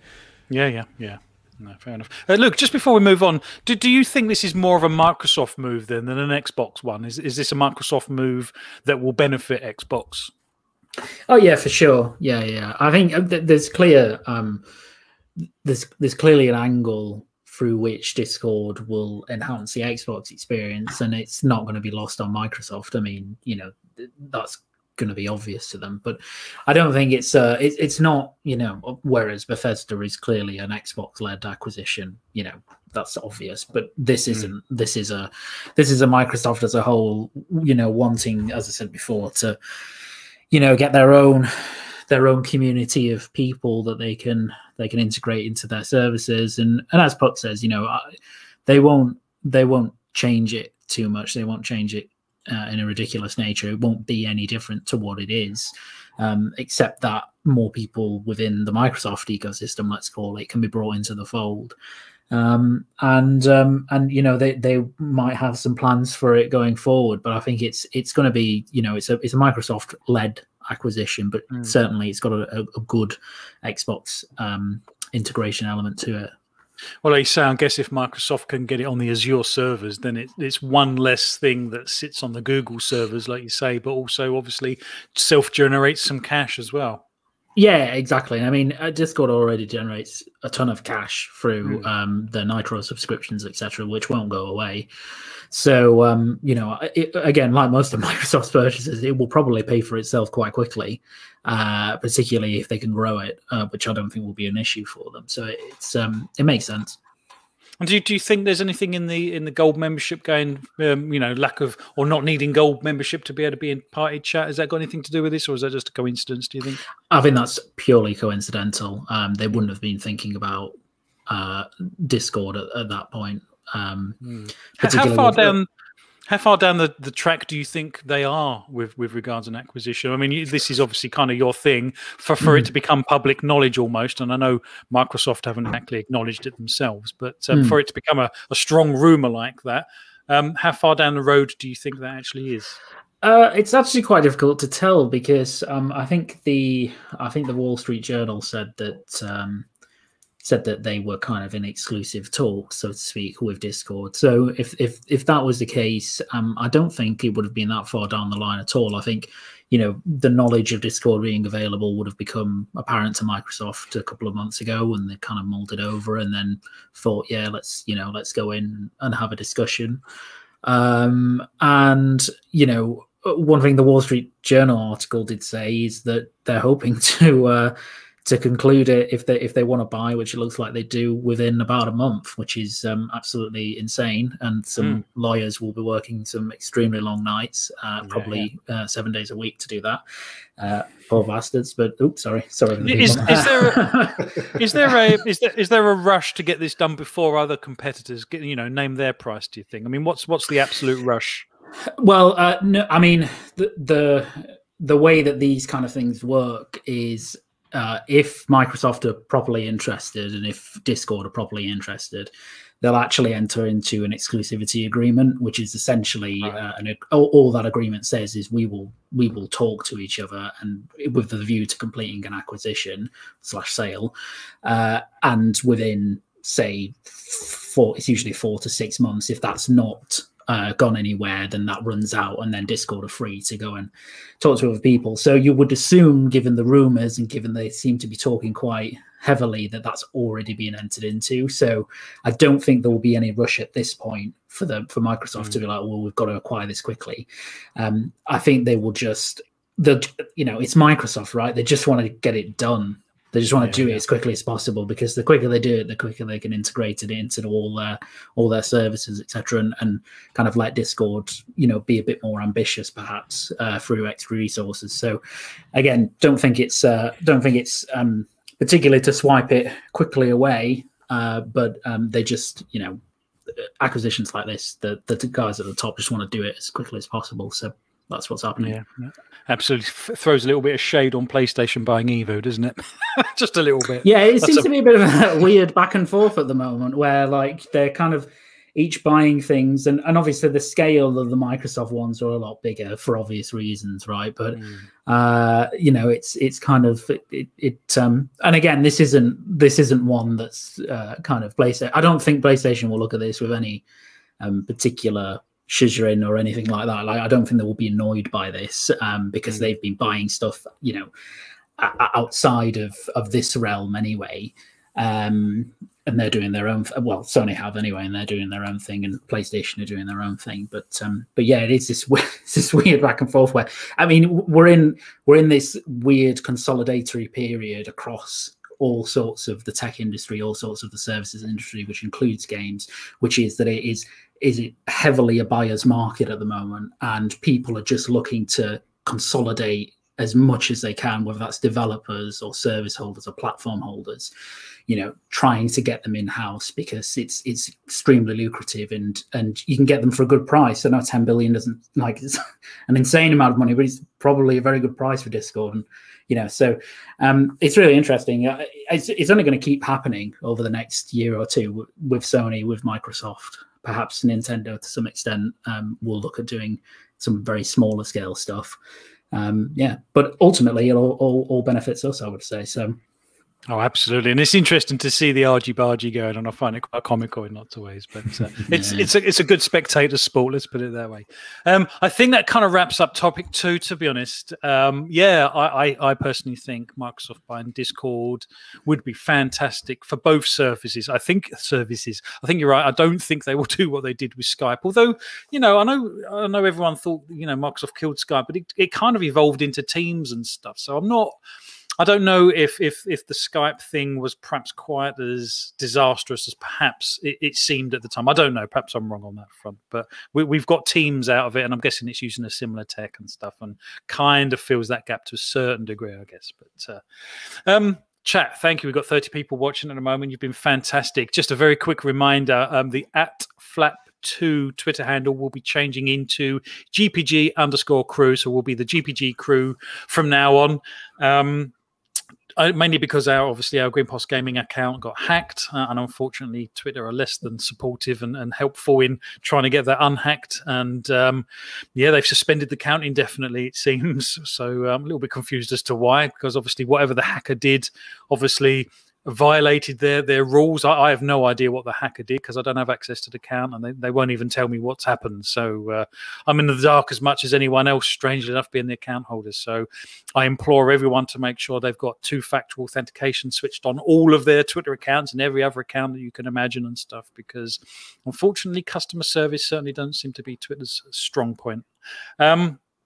So let's move on to topic 3, and we'll come to you first, Scott, if you don't mind. But it's been a crazy time for Xbox and Xbox fans and gaming in general. Even if you're a Nintendo fan and a PlayStation fan, you can't help but look over the fence and see what the hell Microsoft are up to next. And like I say, I just envisage Jim Ryan switching on his PC every morning thinking, oh, please nothing else, please nothing new to have to compete with. But so over the last month or two, the Game Pass has seen an enormous amount of growth. And Tuka Nagul has been asking lots of salient questions in the chat, and hopefully we're going to be able to answer them in this topic. Yeah, but we've seen many titles land into Game Pass, and there's plenty that are still yet to come. We've seen our first AAA title in the form of Outriders that's come into the service day and date.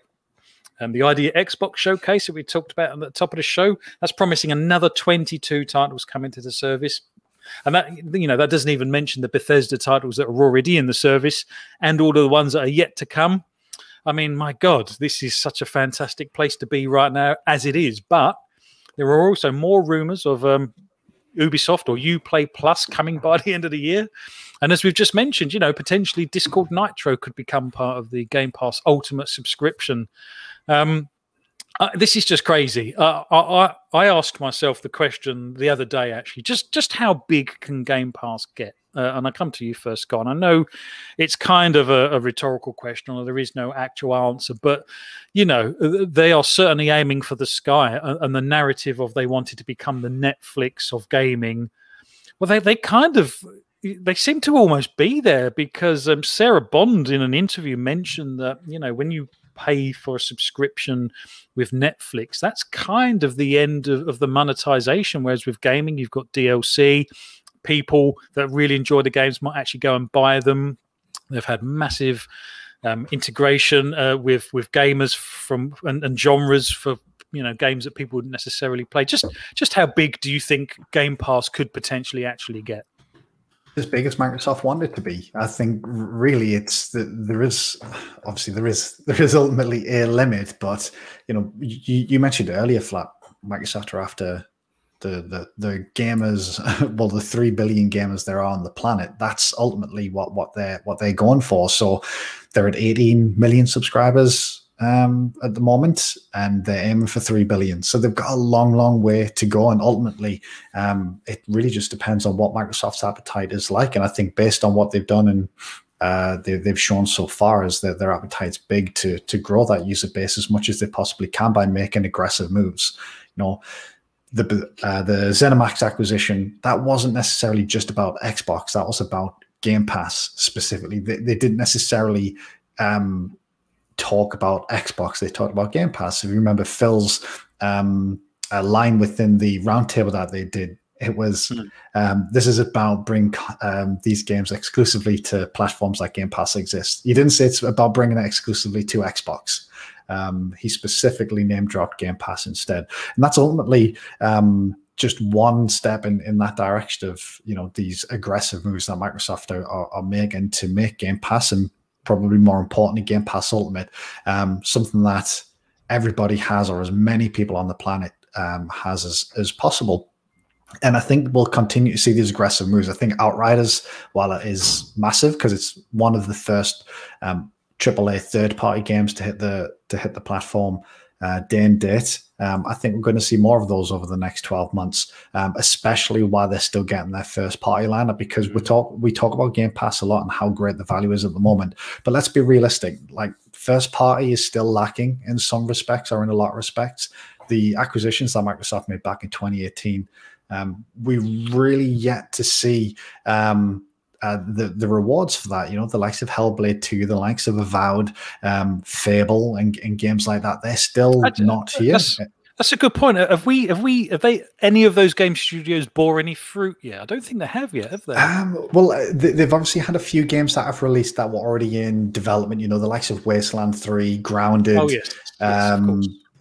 Things like Bleeding Edge, but obviously things on a much smaller scale to ultimately what they purchased them for. So there's still a lot of content on a first party perspective that we're yet to see. And I think, what Microsoft will do over the next 12, 24 months is, as they continue to develop their first party, portfolio games, they'll aggressively push for third party titles to be in their day and date. But eventually they're going to get to a point where they're going to be releasing one AAA title maybe a month or every couple of months. That's going to keep people coming back. And that's just going to be first party. That's not going to exclude, that's not going to include third party games as well. So it really just is, how aggressive do Microsoft want to be from a third party perspective? And ultimately, that's just how deep are their pockets. And we know they're pretty damn deep. So they can really make it as big as they want to be. And I still think there's a lot of growth there when it comes to where those apps exist. It's still essentially in beta and it's only accessible on Android phones at the moment. We're really going to see them be far more aggressive, I think, when that's available on iOS, when that's available on TVs, if their streaming stick becomes available. I know that's been rumored for a bit. I think we'll really, really see them get even more aggressive than they are now when we get to that stage. Yeah, that's you know what, that's a great point. I hadn't even remembered the Game Pass stick in the TV and stuff. That's a really good point. I think the iOS integration is kind of imminent, apparently. It should be by summer. I think because it's not essentially it's not iOS integration. It's just going to be available via any web browser at that point. Then iOS will be included. But at that point, effectively, it's on any device that's got a web browser. I think the next logical step will be apps in LG and Samsung TVs, and I think they've made deals with LG and Samsung in particular, and fairly recently actually. And I think part of that will be to bring Game Pass to the TVs, and that's, I think, when we might see sort of an explosion of subscribers. Really, have they actually surprised you with just how aggressive they've been, particularly in the checkbook arena? I would have said prior to Bethesda, the Bethesda thing was a big surprise, but I think ever since that's been announced, I don't think anything will ever surprise us. Outriders didn't surprise me one bit. If anything, it surprised me that it didn't come sooner, that sort of big third party. I think a lot of people back last year were thinking, Microsoft need to go and get Cyberpunk day one in Game Pass. Thankfully, they didn't, I guess, in hindsight. But, a lot of people were pushing Microsoft and saying that's the one thing that Game Pass is missing, that big third-party AAA game. And Outriders, like I say, is the first one. But I definitely see them going bigger than that in the next 6 to 12 months as well. I don't think it would surprise me one bit if we see a really big AAA third-party game come to Game Pass day and date before this year's out. And then if you combine that with something like Halo Infinite, something like Starfield, if that comes out this year, I think we'll see massive growth in Game Pass in the next 12 months, because people, who aren't currently subscribed because maybe the games aren't there, those games are coming, so those people are going to be subscribing sooner rather than later, I suspect. There's lots of people hating on Game Pass at the moment, and that just serves as a demonstration of obviously how threatened particular fanboys probably feel about their preferred platform of choice. But it does also highlight just how huge and game changing Game Pass is to the entire gaming landscape, not just bolstering Xbox's corner of it, but the gaming landscape in general. And just I was having this conversation with Luke, just how far behind people like Nintendo and Sony could potentially fall if they don't hurry up and catch up, if you see what I mean. But because Microsoft are making huge strides forward. And I think maybe their position is they don't feel the need to make those decisions just yet. I think Game Pass was born out of necessity almost. A couple of years back, they were behind. I think Microsoft needed to take a fairly drastic action to sort of carve their own place in the market out. And Game Pass was their way of making big waves in the industry, because they were falling behind. But obviously Game Pass just fits in with Microsoft's overall philosophy of being a services-based company, and being self-sufficient in being able to provide all the back end for that as well. I mean, it just all fits perfectly, doesn't it? Exactly. So, is there a game that you think would? I mean, it's difficult because 2021, we don't know an awful lot that's coming out. But are there maybe any sort of announced games that are coming over the next, 2021, 2022 that you think Microsoft could realistically get, that you think would make sort of big waves in the industry? You know what? That's a great question. Let's put that question to the chat, guys. Chat, is there any third-party huge AAA games that are still due to launch that you think Microsoft may nab and get on Game Pass day and date. There were rumors that Cyberpunk was going to be day and date, wasn't there, in the early days? That obviously never came to anything. Is there any games that I think? Wow, that's a great question. No, because Outriders is a big game, I think, but it's not the biggest out there. You know that it's AAA, but it's not kicking the teeth to all the others, is it? Yeah, you know, if Cyberpunk did come out and was good or worked, I guess maybe for lack of a better term, then that would have been humongous. That would have been just outrageous. So I think 2021 is difficult to say because there are so many games that aren't or that have been pushed. You know, maybe just something like there's rumors at the moment about Kojima and his next game and how he had a game that was cancelled that apparently he was working maybe with Stadia because he wanted to do a cloud game. But imagine if something like Kojima Productions' next game and that maybe from a game perspective isn't that big, but just having that Kojima name being on a game developed for Xbox that's released day and date on Game Pass, something like that I think would be ridiculous. Here's one for you. Let's stick this on the screen. That's a great one. Jack Chaos, well done. Thank you. Yeah, well, look at that. Ubisoft, massive game. That would put some bloodied noses out there, wouldn't it? If they were to bag that on day one, particularly if Uplay Plus does come to the service later in the year. I think possibly if they were to nab that day and date, that it would indicate that Uplay is on its way, perhaps, because you do find that Microsoft do schmooze companies, and you do find their games come on Game Pass before some big announcements. Do you know what I mean? There is a pattern that forms sometimes. Oh wow! Look at this. Imagine that. Yeah, exactly. Yeah, and like, I know this isn't going to happen, but you look at what Sony did with Final Fantasy 16, and you can imagine that they paid a lot of money to get that exclusive to PlayStation. Not anywhere near as much money as Microsoft would have done. But imagine if Final Fantasy 16 was exclusive to Xbox and came to Game Pass day one. Like, I know that's maybe pushing it a little bit, but I genuinely think we'll see a move along those lines in the next 12 months from Microsoft. I think that would be pretty epic. But maybe obviously not that one. Well, definitely not that one, but something along those lines, I'd say. No, absolutely. Well, Ash, let's come to you next, if you don't mind. Yeah. So, is there any third-party games that you think Microsoft would be an absolute stick for? But that's only the first part of my question. The second part is, do you think it's actually possible for the service to get too big?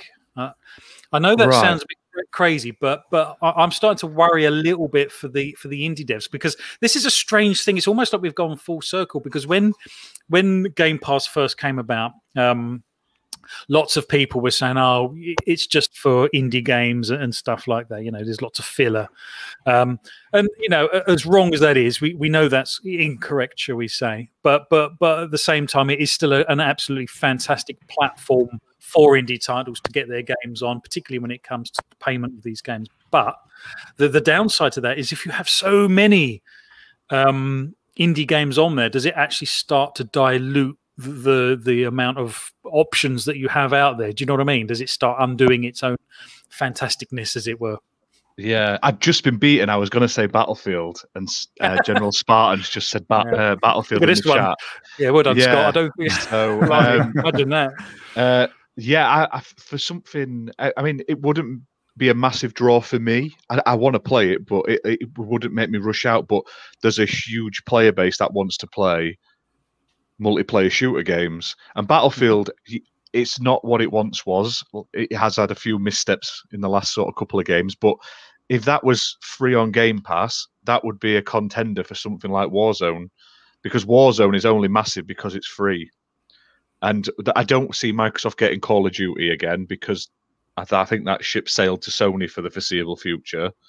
But you think that's beyond repair? You never know. I mean, I don't think Activision would say no if someone walked up with a big bag of money.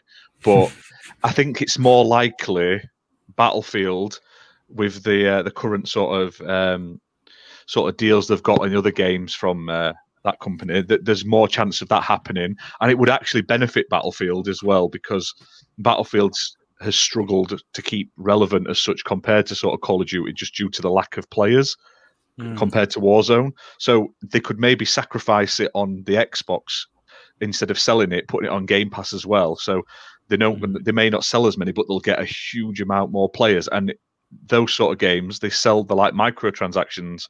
I mean, for me, what would make sort of Game Pass for me, for sort of like the general population who isn't sort of the hardcore gamers, because like I say, these are the people, what people have suggested, I would die for those sort of games on Game Pass. They'd be great. But imagine if they put something like a sports game like Madden or FIFA on it day one. That would bring all those casuals in that literally only play sports games. And it's not like they don't make a lot of money from the multiplayer on FIFA, so they could afford that loss of the original game sale for just the one-off chunk for Game Pass. Because you imagine how much more enticing that would be for them to get all that extra sort of ultimate player money and stuff. That's not quite the leap that you might think, though, is it? Because they've already got EA games on Game Pass. So exactly. So it's only the next step up, really, isn't it? Exactly. So. But that, I feel like, that's me looking at it from sort of a general sort of consumer person. I mean, for me, I want to see the certain types of games I like, but for Microsoft, they want to bring the most amount of people in. So they want to get like the generic shooter games, the like the sports games and stuff day one, because that's what people are buying. And they're the games that seem to be the most played as well, no matter what console you're on. They're the biggest player bases. But in terms of the second part of your question about Game Pass getting too big, I get what you're saying, because like I said, with like the problem with like Netflix and other streaming services is you get to that point where there's so much, and unlike Netflix, these games, a lot of them, you can't just sit and play through them in an hour, 2 hours like you can a movie. So yeah, exactly. I understand that, but with the indie side of it, I think if they finally do bring it out on iOS, phones, tablets, everywhere, they're the sort of side of Game Pass that could really thrive on mobile, because it's like with xCloud as well, you don't need to have the stupidly fast reactions and the latency and stuff like that to play a lot of indie games. So I think those sort of games would be really, really good on phones, especially like look at Apple Arcade. That's doing quite well, and that's just basically indie games on the iPhone.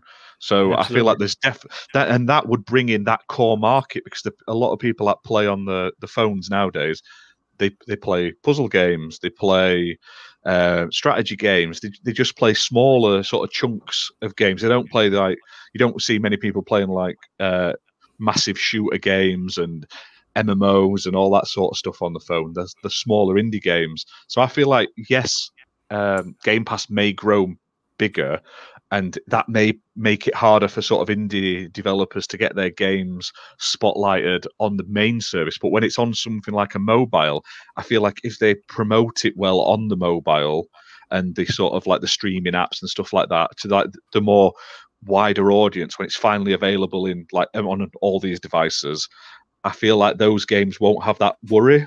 But at the moment, obviously, they focus on the big hitters because they want to get the current people that are on Xbox, they want them to subscribe. And then once all those like 40, 50 million Xbox players are subscribed, then they want to get the people from other consoles, and then they want to get the people from everywhere else. So it's an incredibly intelligent strategy, isn't it? I don't think anyone gave it the credit and the justice that it deserves. Now we know, the path that this is taken is a fantastic. Yeah, I wouldn't want it to be my job to have to decide on which way to go and which game to pick up, because it must take a lot of thought and effort, and they must have to think well in advance of like, that's going to be the next thing we want to see. Do you know what I mean? So. No, absolutely, and like you say, it's just a fantastic service. I mean, this is the thing that gets me. I mean, you run out of superlatives for it. We know it's an absolutely awesome and fantastic service, and it just keeps getting better. And Pucks, will come to you. Do you think the fact that obviously we've got games like Outriders coming, we've got 22 ID Xbox indie games coming straight to the service, and let's not forget, obviously there are games that leave the service as well. It's not just all games that are being added and they stay there forever. It doesn't quite work like that. That's kind of fair enough. But do you think the fact that Microsoft are going and getting these is actually an indication of the growth of Game Pass? Do you think we're actually way past the 18 million that they last declared? Do you think we're into the 20s by now, and that is starting to justify some of these extra purchases that they're making? I think it's definitely plausible that we're into the 20s now, because I know we've spoken kind of about this conversation a few podcasts back, maybe even late last year. And even back then, I think we were saying about how how aggressive Microsoft are being and how well Game Pass is doing. I think at the time, and it even kind of transpires to now that it's still difficult to find a console. So the player base for Xbox Series S and X isn't obviously growing as quick as both PlayStation, Sony and Microsoft would like. But if there's any stints in kind of consumer growth in those regards, I imagine that's the reason why they just can't get hold of it. Because I think even if you have like an Xbox One X, for example, I think there's a lot of titles now which are, over time at least, I know there's not many right now, but once games start to become optimized for Series X and S and that trend increases, then I can imagine a lot of people might want to wait to upgrade first, potentially, before they jump in. You think? Well, I would. Oh, I don't know.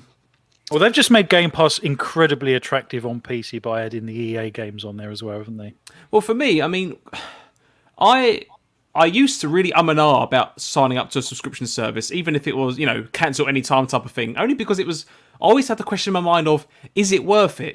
Is this really worth my money? Is it as big as what people are talking about? And I can't help but feel that to a degree, these kind of services, you have to try them to really understand it. Because for me, before, again, as people may know in the chat by now, I was on a PlayStation last gen, so I couldn't even touch Game Pass because I didn't have an Xbox One. But I did have a gaming PC I had recently built at the time. Game Pass had only just come out for PC in like a beta term. I tried it then and I immediately fell in love with it and I could see the value. So after those couple of days, if not over a week or so, umming and ahhing, should I do this, should I not? Can I afford to support it in the long term kind of questions, In a way, my mindset about it was almost like a phone contract. Like, can I support this long term? But then you kind of think, well, hold on a minute. I'm overthinking it here. I can cancel at any time I want. And especially at that point on PC, it was only a pound or pound/dollar, no matter, or a euro, no matter where you lived. It was one whatever currency. So once I jumped in, I really enjoyed it. I could see the potential and I loved it. And I bigged it up to all my work colleagues and other friends, and some of them jumped on board and really loved it. And actually, once they got that, voice, in-person recommendation, then they kind of go, oh, this guy's big at uploads, I'll just give it a go then. And they go, holy cow, I could just jump into these things. It's like, but the real winners out of this are the indie games, and that's what I love about Game Pass, because we've got 22 games that were showed at the Xbox Showcase. We've got 22 games coming. Now, I'm sorry, you've got no excuse unless there's a genre that you absolutely hate. If you're not into strategy games, fine, absolutely fine. And this is probably a good example. This Genesis Noir. It's a very peculiar game. It's an acquired taste, but it's free. In inverted commas. I know we have to pay our subscription, but it feels like it's free. You haven't got an excuse not to try that, other than you've got 400 games already lined up waiting and stuff, or like you say, you really don't think you're going to like this. You need to be trying some of these indie games, because not only is the artwork fantastic, and like I say, sometimes it's an acquired taste, but you might see this footage on the screen, and I don't know how many people in the chat, I know Dragon Wolf said he was playing it and he absolutely loved it. You might look at this and think, well, that's not really for me, but there's a story, there's fantastic music, it's just an experience, and lots of AAA games just miss out on that. They go for the glitz and the glamour, and there's just no excuses to not try these fantastic games if you've got a Game Pass subscription. And like you were saying, Pucks, when you're telling your friends or colleagues or whatever about Game Pass, then it just opens up this brand new world. And I think Sarah Bond mentioned that, I can't quite remember the numbers, it was either 20 or 40%. I actually think it was 40% of Game Pass subscribers try genres they've never tried before. That's an amazingly impressive number. And I've got to be honest, I'm one of those 40%. I am now playing games that I would never have paid actual cash for, because they're just, like I say, again, free in inverted commas. And there are some absolute gems out there. It's fantastic. Oh, 100%. I love all that, what you said as well, because I think, as indie gamer and other people know, I love indie titles, but you get to a point where you see a lot of indie titles which maybe sell themselves for, say, if it's like £15-20 worth or dollars, whatever, you might still like the look of it, but I don't know about you, but you do sometimes hold back as to whether do I get the money's worth? You kind of have that, that kind of unsureness of it. It's like, should I really spend? I mean, most of us will happily throw down 60, 70 quid or whatever it is on, I don't know, Call of Duty, Gears of War, whatever else. A big AAA title, which isn't on Game Pass, I should say. But sometimes when it comes to indie titles, I think this is where indie games can struggle because of the fact that people are just unsure as whether to dive in. So everything you've just said there, I completely agree with. When these games are on Game Pass, as you say, there is no excuse. Download it. If you like it, then great, you've discovered something new. You can then leapfrog on that to the next one, and then the next one, you've discovered this whole new, void of stuff that you can just jump in and enjoy. I think it's fantastic, and I've definitely been in that category, as you've said as well, that a number of titles which I may never even considered giving a second look necessarily, and then I've downloaded them, I've played them, and you go, why have I been so ignorant of this? You think, oh my god, this is all incredible, and I've got all this extra stuff to play. And what I find more kind of enlightening as well is, despite what you see on things like, Twitter, like the console war type thing, and a lot of people argue that Game Pass only has older titles on there, you don't get many brand new stuff, which we know is not completely true. But there was an element of truth to it when it first came out. But then there are people like myself who weren't on the console bandwagon for Xbox in the last gen, and there's a load of fantastic titles that I missed out on. And this is a great opportunity for myself and other people to jump in, because even people that did own an Xbox last gen and current gen, there's no guarantee that you've played all of these titles which you should have played back then. But obviously, everyone has a life; they have work commitments, life commitments. Not everyone can sacrifice the time. So it's a great opportunity to jump back without knowing you're not breaking the bank. And I think for the pair of us, actually, a great example of a AAA game is actually Warhammer Vermintide 2. So in any other universe, I would have never given this a second look. Me too. I would have looked at it and gone, not really into Warhammer too much. I'm not too bothered about it. But, we saw it on there. This game, by the way, is about £60-70 worth, or dollars, whatever else.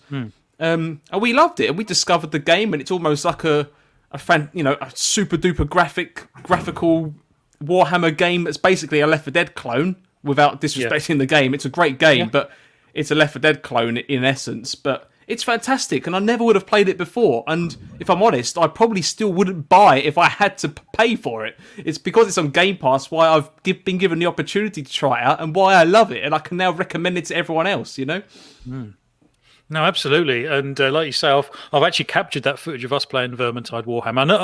And, as wrong of this as it is for me, I think of Warhammer, I think of the shops in the UK, and it's all full of extremely geeky people that are well into Warhammer. And if that's your jam, that's absolutely fine. But it's not my jam. And so I had that prejudice against Warhammer until I picked up that game and played it and thought, this is a bloody brilliant game. The graphics were fantastic. It was smooth. It was brilliant, and we had a great time. It's pretty small. It's heavily monetized, which I didn't like, but we got our money's worth out of it via the Game Pass subscription. So it was worth it from that alone.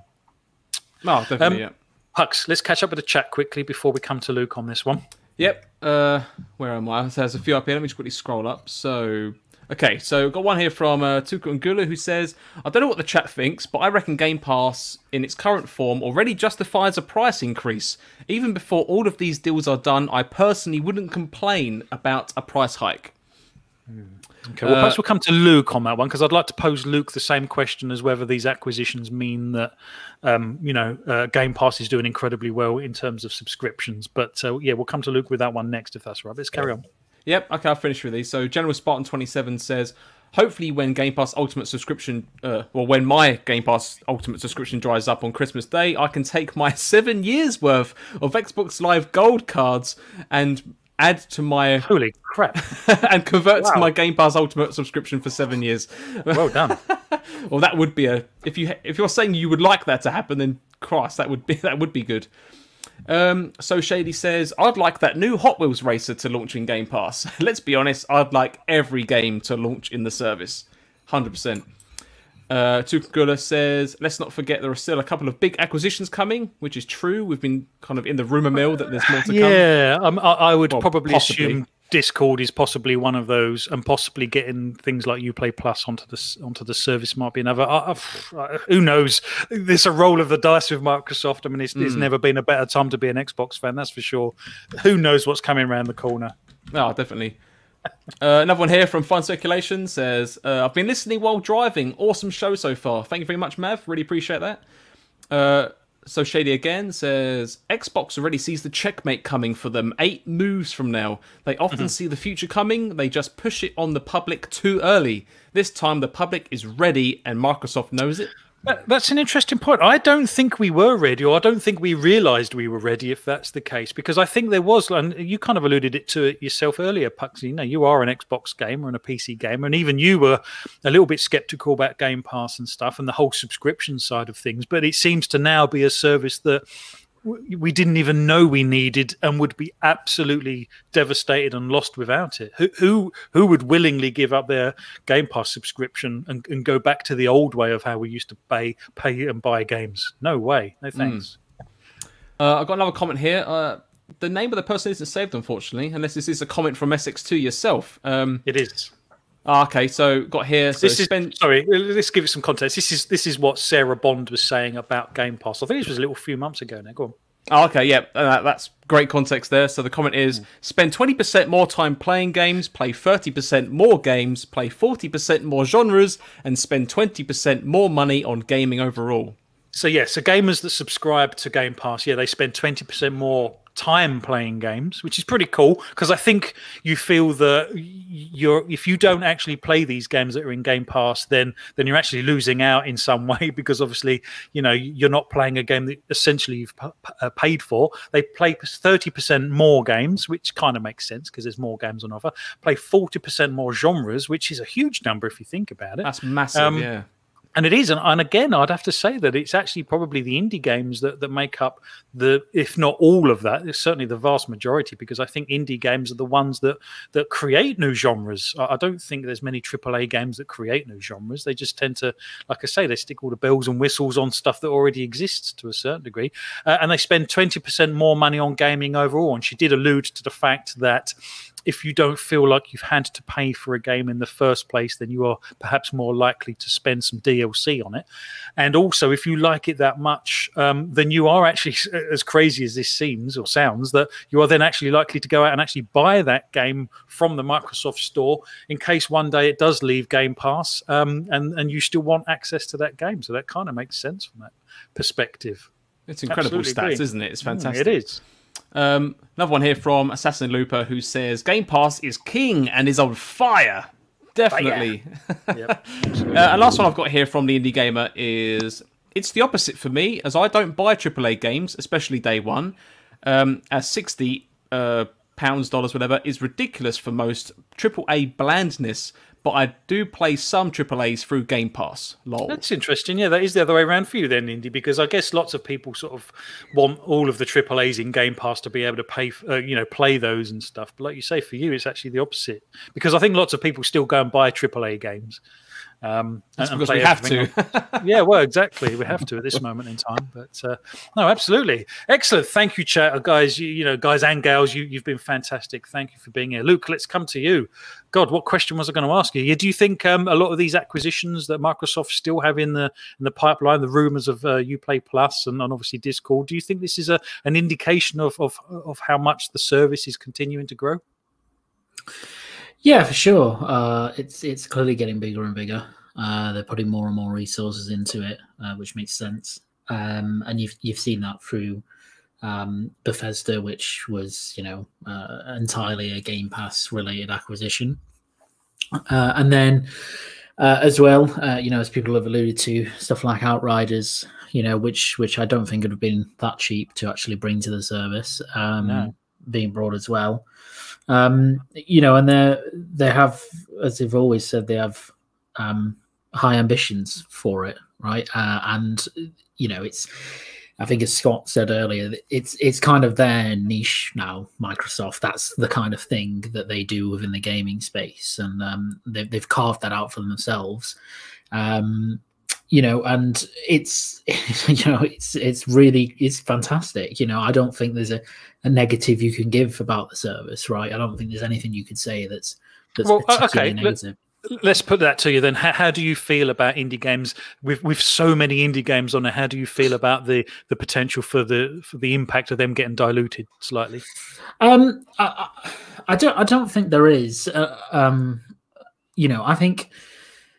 I think for any independent developer that's coming into, making a game, particularly the really small ones, right? Maybe it's their first game and it's a particularly promising looking one, or it's come off the back of a successful prior game. There's still, for them, there's still a lot of financial risk that goes into making their games.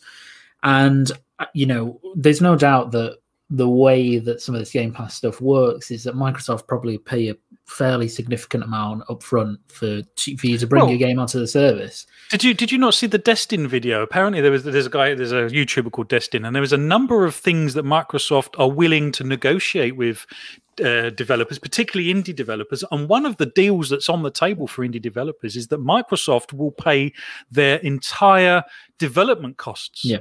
So Microsoft pay their entire development cost, and then any money that's so obviously with the proviso that game is solely on Game Pass, and that's kind of how Microsoft buy that game to have it on Game Pass. But any money that's then made on other platforms, if they want to sell it there after a time period, I guess, or any DLC and stuff, goes straight back to the developer. So it's a win-win. It's a fantastic service.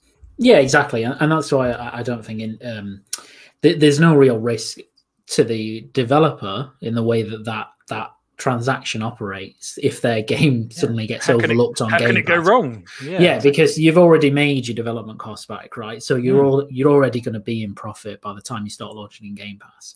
So and that's as important an element, I imagine, for an independent developer as anything else. The ones that or the developers and publishers that are probably more at risk of Game Pass becoming too big are actually the bigger ones. If you're taking a significant payout for Microsoft for your game, and obviously then you're saying, okay, well, we kind of accept that our sales may be lower on Xbox of that game. If then that bombs in Game Pass, maybe you look back and it wasn't the right deal for you. Not that those games won't be successful in their own right elsewhere, but I think indie developers are pretty safe, and Microsoft don't seem to want to. It's not as if they go and they're coveting every single independent game they can. They're clearly being quite selective about what they put on and making sure they're spaced apart, etc., to give those kind of games some room to breathe. So yeah, I think it's a great service, and I still remember the day it was announced, or rather the day they announced this particularly first party was coming. I've been quite shocked. But in hindsight, it makes total sense, and it made sense at the time because Microsoft were not doing that well. So not Microsoft, Xbox were not doing that well in terms of the sales of their first-party games, etc. And they needed to do something quite drastic to kind of get consumer goodwill back. And they already had to an extent, but that was a big driver for it. And now we are where we are today, on the cusp of the next big Halo game, and by the end of the year releasing on a service that you don't pay that much for, and you get all these other things for it as well, and then that will start a train of incredible first party games, some third party ones, big independent games coming to the service to keep you locked in. So it's it's great time to be us, basically, and absolutely, I'm excited for the future of it. Yeah, and it is so exciting because you just don't know what's coming next. I can't help feeling that we may be, for Xbox terms, entering into a bit of a lull period on our sort of build up to the E3 type events and stuff. Perhaps I'm wrong. Who knows? They might announce that they're buying EA tomorrow or something. You just don't know. Yeah. That was a joke, but yeah, that kind of thing. You just never know what's around the corner. But so I think we might be heading into a bit of a lull and potentially a bit of a dry period. Again, like I say, for Microsoft fans, because we're so used to this sort of information overload and so much to talk about. And like I say, I actually pity the PlayStation podcasts that are out there at the moment. They must be sort of looking for scraps of information and news, but Yeah, it's a great time to be an Xbox gamer. Ash, we'll come to you, and this is probably a topic in its own right. So let's try and deal with this very, very quickly if we can. But in a week where it's been rumored that PlayStation are shutting down the PS3, PSP, PS Vita game stores. If all of our content is purely digital, let's assume that the future is Game Pass and digital. Do you think there's a risk of us actually losing this content one day? Including all the DLC that we've paid for these games, if they eventually disappear because we don't own a physical disc, there's going to be a point in the future where we just can't play these games. Surely. Yeah, I mean it's a tough one. Like the digital stores and the digital method that.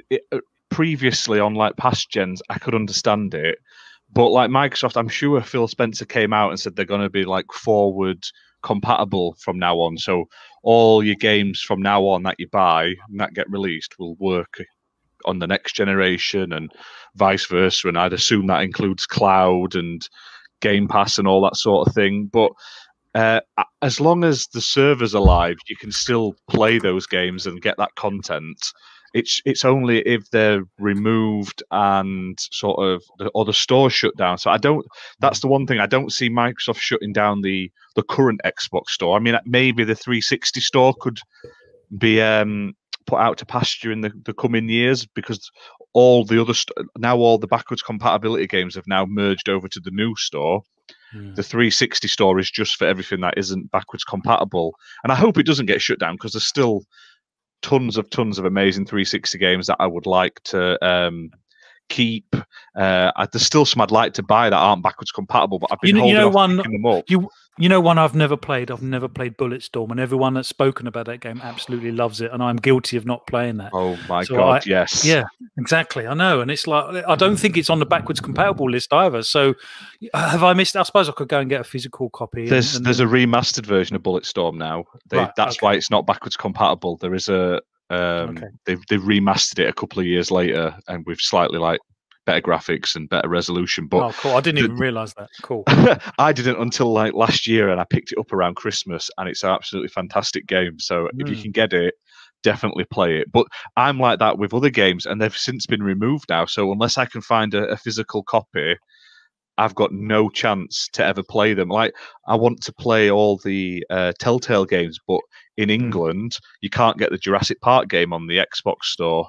Now it's on the American store. Right now, I could buy it on an Xbox One or an Xbox Series X in America, but for some reason, it's not available in the UK. So, and there's no physical disc. They never brought a physical copy out that I can find in England either. I think you are able to access the US store via the website and download it to your UK machine. I think I've done that in the past. I may have to look into that. I think do you not have to create an American account though? Or I don't think you used to have to do. I don't know if I fell through a crack. I can't even remember what game it was now. But I was so pissed that I couldn't get it. It wasn't on the Microsoft store whatsoever. So I just Googled it, and then it came up with Microsoft.com, the US store, and it was there. And I thought, oh, brilliant. And it was in dollars. So I bought it thinking, how's this going to work? Switched on my Xbox, and there it was. It's like you've purchased. It's like, so yeah, definitely look into it. Like I said, I don't know if I fell through a crack in the system. Yeah, absolutely. I'm going to try. But yeah, I mean, as long as you can still download your games, because from what I can gather with the PlayStation side, it's just the storefronts that are going. They'll still be all your as long as you've got the purchase history, you can still download them. So it sucks if you want to buy new games or buy more of the older games, but at a point, they must be shutting it down for a reason. It mustn't be making whatever it costs to keep it active, or at not a price that they're willing to do. So I hope Microsoft, with this promise of forwards compatibility, they stop doing that, and we mean we don't have to worry going forward. But like you mentioned before, though, with the Game Pass, I've bought DLC for games on Game Pass, and I still don't own the actual game. It's just the DLC. And whenever they go to leave Game Pass, I will pick them up, with a 20% off. And I haven't bought a physical disc at all this generation yet. I've gone fully digital, just for space, size. And nowadays, half the games you buy, all the games you buy physical, you just download them anyway. As soon as you put the disc in, it downloads a patch or it downloads the full game again. So if you can't get the disc, if you can't get hold of a physical disc, and you can only get it digital, it doesn't really bother me, because like if they shut the servers down in the future and I've got a disc, I still can't play it if there's no servers. Does that make sense? So yeah, no, it does. Yeah, we're at that point in we're at that stage in sort of gaming and the technology where physical means nothing to nowadays, because like I say, pretty much every game on Xbox requires the internet to at least play from the beginning or patch it up, or even just finish installing the rest of the game, like with Activision, where they put half the game on a disc and half of it on a day one patch. Yeah, so unfortunately, it's a horrible situation to be in as gamers, because we're technically buying games that we could technically lose. We've just got to hope and it's like Steam though. What happens if Steam ever shut down? We'd all be buggered. All those hundreds of games. No, I do agree. I do agree. And to be honest, again, being Xbox fans, we are probably in the best place, because their backwards compatibility library is still ever growing, and they do have a love for backwards compatible titles all the way back to the OG Xbox. So it is, it is fantastic. So I guess, because PlayStation were doing this, I do worry about PlayStation. I know I shouldn't. I know people think I'm an idiot for saying that, but it does worry me slightly that they just, I don't know, they make these decisions that aren't particularly consumer friendly. But yeah. Scott, let's come to you next. Talking about PlayStation, I noticed this week that they were offering PS Now for $1. Apparently, it only seems to be in the US only. Is this seriously, Mark? PlayStation's response to Game Pass? Because I remember Game Pass coming under a lot of flack for join for $1 conversation back in the day, and obviously now PlayStation are doing it. Is that their retaliation to Game Pass? Yeah, I think it's funny, really, isn't it? Because it made me laugh when I saw it. Because if you remember when the Game Pass offer came about, there was a lot of concern trolling around, who's paying for the games, how are the developers getting paid, which was a lot of the I say concern. It wasn't real concern. It was just concern trolling by a lot of people. I don't think this is necessarily a move to compete with Game Pass, because ultimately it's not really a service that can compete with Game Pass, and I don't think Sony are going in that direction just yet.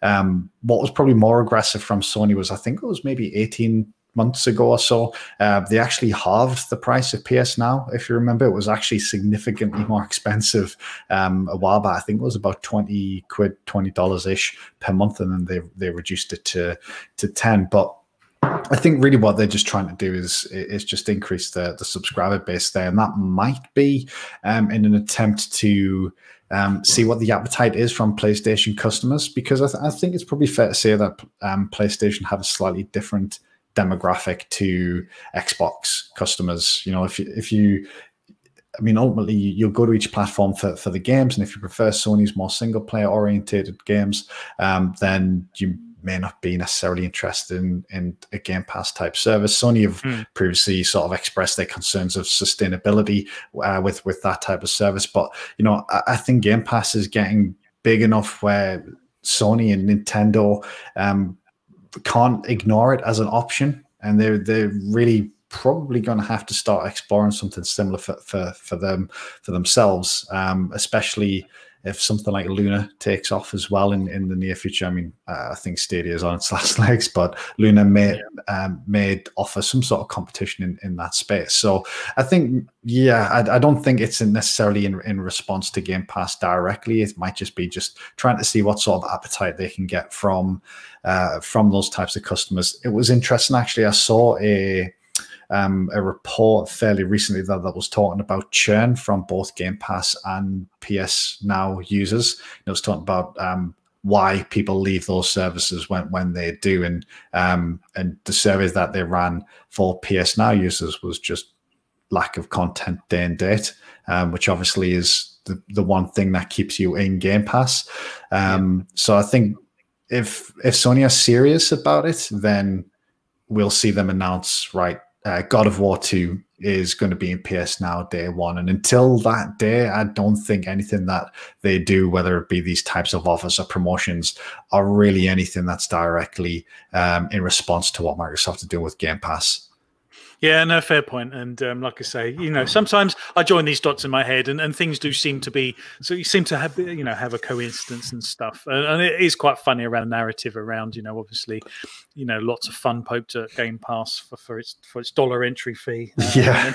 And then PlayStation follows. So, and to be fair to the platform holders, it's never them that do this. It's always the fanboys and the narratives that they generate around that. So, I'm clear on that distinction. Pucks, haven't heard from you for a while. Are you a fan of physical media, or are you absolutely fine with digital only media? No, I think I'm in that small percentage of people now who still prefer physical media as much as I can. Even though I know, was it statistically now, what is it, 80% plus of people now go full digital? So what's the reason for that? It's, I don't know, I still maybe have that childhood nostalgia for going to the store and holding a box and having a disc in my hand. But then outside of that, similar to what Ash was actually saying, it's more to, because I know nowadays, even, because my plan is to go get Cold War very soon and I want to get the physical version.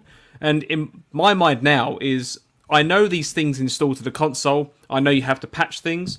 But for the most part, it's more knowing that I haven't got to wait for really long downloads and all that kind of stuff for patches and stuff and whatever else. Like, I know when I got Valhalla with my Series X near Christmas time, obviously that came as a physical disc. It wasn't a download code or anything. And for the most part, I can just put the game in and play. And then I think the game otherwise is obviously about 40 to 50 gig, whatever it is, and it's got another 20 or 30 gig patch on top of that with extra DLC, which is all fine, but for me, it's more about waiting times now, or not having to wait so long to jump into the game. And I think I've always said for a while now that I think for the majority of people, that's not right. I'm wrong there already, because 80% of people already go full digital, but for me, I don't want to wait too long to play a game, if that makes sense, because I remember, like, even I'm kind of tripping over myself. Do you mind if I just counter that point a little bit, if you don't mind? Because I think one of the reasons I prefer digital is because I can jump in immediately at midnight. In a world of preloading on consoles, which is still relatively new, you can have the game ready, unlocked to go, and I could play at midnight that night if I wanted. If I'm really desperate to play the game, I can change my bloody console region to New Zealand and play 12 hours early. Play at midday. And even now, Microsoft with the Xbox app allows you to preload games that you haven't even purchased yet, or download games that you haven't even purchased, so they can be ready on your console. So if you do buy the disc, then the game's already downloaded, because obviously the disc now is essentially just a license to install. It's still got to install it and run it off the hard drive. And I think digital is just more convenient from that perspective, because it lets you play the game instantly without having to worry about the install process, because you've probably preloaded it already. And any day one patch will be included within that preload as well. I completely agree with that, to be fair. And I suppose reflecting on it now, I guess, as I've been speaking, as you've just said your bit, I guess I'm almost in the middle now. Because when it comes to things like the Switch, for example, like for Nintendo more specifically, I guess, I also prefer physical media. Not only because physical is cheaper than... I'd agree with the Nintendo first party on the stores, which is still ridiculous in my opinion. Yeah, it is a bit insane. Like, you can get games that are no longer or they're very hard to buy physical now, but then you can either try to find it cheaper physically, or you resort to paying the full whack for the game. Even 5 years later, they don't ever drop in price. So for Nintendo, I think I still hold firm with what I said there, but I think I am slowly changing. A good example is PC, right? I've still got... I don't buy CD-ROMs anymore or anything like that. Steam does it all for me, and I don't care at all about not having a disc for that stuff. And I've got a 10-year library there of 200 plus titles, and knowing that I can jump back to them at any point in time.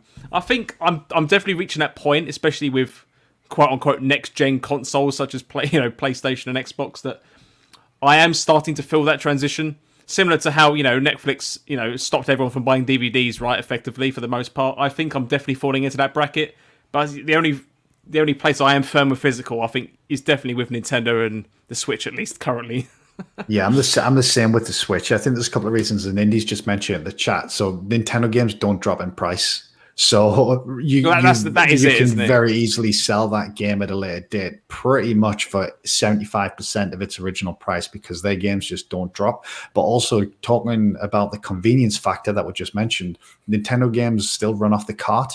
They don't have to be installed. So it's actually more inconvenient to have to download and wait for the download rather than just sticking that cart in. So Nintendo are kind of a little bit of an outlier in that situation, where the benefits for them is still physical, at least in my opinion. So all my Nintendo games, pretty much with the exception of like little ones like Rocket League and stuff, are physical carts. The other thing about the Switch, though, is because it's got absolutely zero internal storage, I couldn't even install 2 or 3 of those games anyway, so it just makes more sense to have it unless I want to go and buy, another SD card. But there's very little benefit to me getting digital games for Nintendo. And maybe going back to your original question, Flap, on the topic, which is about digital ownership and stores going away. Look at what Nintendo have done with the likes of the Wii U library and just basically not being able to access digital stores across their platforms. Nintendo have been dreadful at that sort of thing. So if you were to go digital, I would really have very little confidence in Nintendo that those would carry forward in the future. They've just done that with a physical copy as well, there as well. Yeah, exactly. Exactly. I trust Nintendo the least out of every platform out there with my digital content. By far and away the least. It's not even close. Yeah, I knew this was going to be a big topic in its own right, and quite emotive in certain regards, because again, there's certain topics that we raise that really split the audience down the middle, and this is kind of one of them. Although I would suggest that there's lots more, obviously, digital only people out there now. I've got Cyberpunk 2077 physical. I bought Phoenix physical, but most of my other games are digital. I'm still in the transition phase. I couldn't say I was fully one or the other. But fantastic. Like I say, I knew this topic was going to be big. Just before we round up, Pucks, where are we with the chat? Yeah, I've got a few more comments here. I'll read these out just to close off. So one here from Hansworst Senior, who says, there isn't... this was a while back regarding Game Pass and indie titles. So... there is another effect. Indie games get into the spotlight when coming to Game Pass and are selling better on other platforms because of the buzz it gets. Same person again also adds, I am waiting for Kung Fu Chaos to be backwards compatible. Fantastic couch co-op game on OG Xbox. And finally from So Shady, who says, because of Game Pass, I have more games than ever and more money to spend on even more games than ever. It's almost too good to be true. Yeah, it is. It's just the gift that keeps on giving. Definitely. Like I say, you run out of superlatives for it in the end. It's just a sublime, service, and one, like I say, I don't think we all knew that we needed it, but absolutely we did, and there's no going back now. But wow, that's our 3 topics done. What a show this has been. We've run over. I'll try to hit the 2-hour window if I can. But sometimes the discussion steers the show, and I'm absolutely fine with that. But what a great show this has been. I knew this was going to be a good one. I was excited for today. Scott, thank you very much for joining us in the end, my friend. We'll let you get back to your painting now. No, if anything, mate, I appreciated the chance to not have to do it. So thanks for giving us an excuse to take yourself away. No problem. Ash, now's your chance. Tell everyone we've got 28 people watching. Where can we find your show? What's your show all about? Yeah, we go live every Saturday, and we're on Twitch. We do our podcast through Twitch, and it's XBL Party Podcast. So it's Xbox Live Party Podcast, but just the first 3 letters. 8 p.m. UK time we go live, and I think it's just twitch.tv/XBL Party Podcast. And then we'll upload the episodes onto sort of Spotify, Anchor, and YouTube once we finish the live show. No, that's cool. Well, thank you for being my friend. Have you had a good time? Yeah, it's been great. First time guesting on another podcast, so I've had a right good time. So I cannot complain. Thank you very much. No, it's brilliant. I really enjoyed your input, and like I say to a lot of our guests, expect your next invite in the post. No, it's been fantastic. I loved your input. Luke, thank you for being here again, my friend. Again, multi-platform, bringing the knowledge. Always great to have you here. I'll try and point the sort of acquisition questions your way as well, because I love the knowledge that you bring, and I learn stuff when you talk about all of that. It's great to get an inside with that. So thanks for being here, my friend. Oh yeah, not a problem at all. Yeah, it's It's always a really great time. Such a great panel as always, and topics just continue to be great over the last few weeks. I think so much news happening all the time. It's just loads of great stuff to actually discuss. So yeah, it's been awesome as usual. Yeah, no, thank you for being here. And before we come to Pucks, Scott, Luke, Pucks and myself, we plan to do a live stream during the week if we can, probably Battlefield 5. If you enjoyed us watching us play the Halo games in the tournament and enjoyed all of the swears and the F-bombs that were being dropped left, right and center, because we do try and avoid those in the podcast. We do drop the odd one as and when the occasion arises, but obviously I knew it was going to be a bit of a gloves off affair in the Halo tournament with regards to the swears and stuff, and I can't imagine us live streaming Battlefield 5 being much different in all honesty. So if you're after some adult entertainment like that, some swears, and come and watch us, I don't know, tear it up again in our little squad in Battlefield 5, you're more than welcome. I will post the date and the time that we'll be doing that via Twitter. Puxley, actually, sorry, before we come to yourself as well, while we've got 29 people listening, just for the third time, just to let you guys know that we are changing @Flap2 Twitter handle to @GPG_crew, so GPG crew. We'll be changing that from tomorrow, so Flap will be evolving into GPG. That's because, unfortunately, our original Green Pass Gaming Twitter handle was hacked, and we were unable to recover it. So we're shifting over. So guys in the chat, if you really want to help the channel, please help us spread the word with that. Please help us spread the word of the channel in general. Let's get some more subscribers out of this if we can. You guys are fantastic.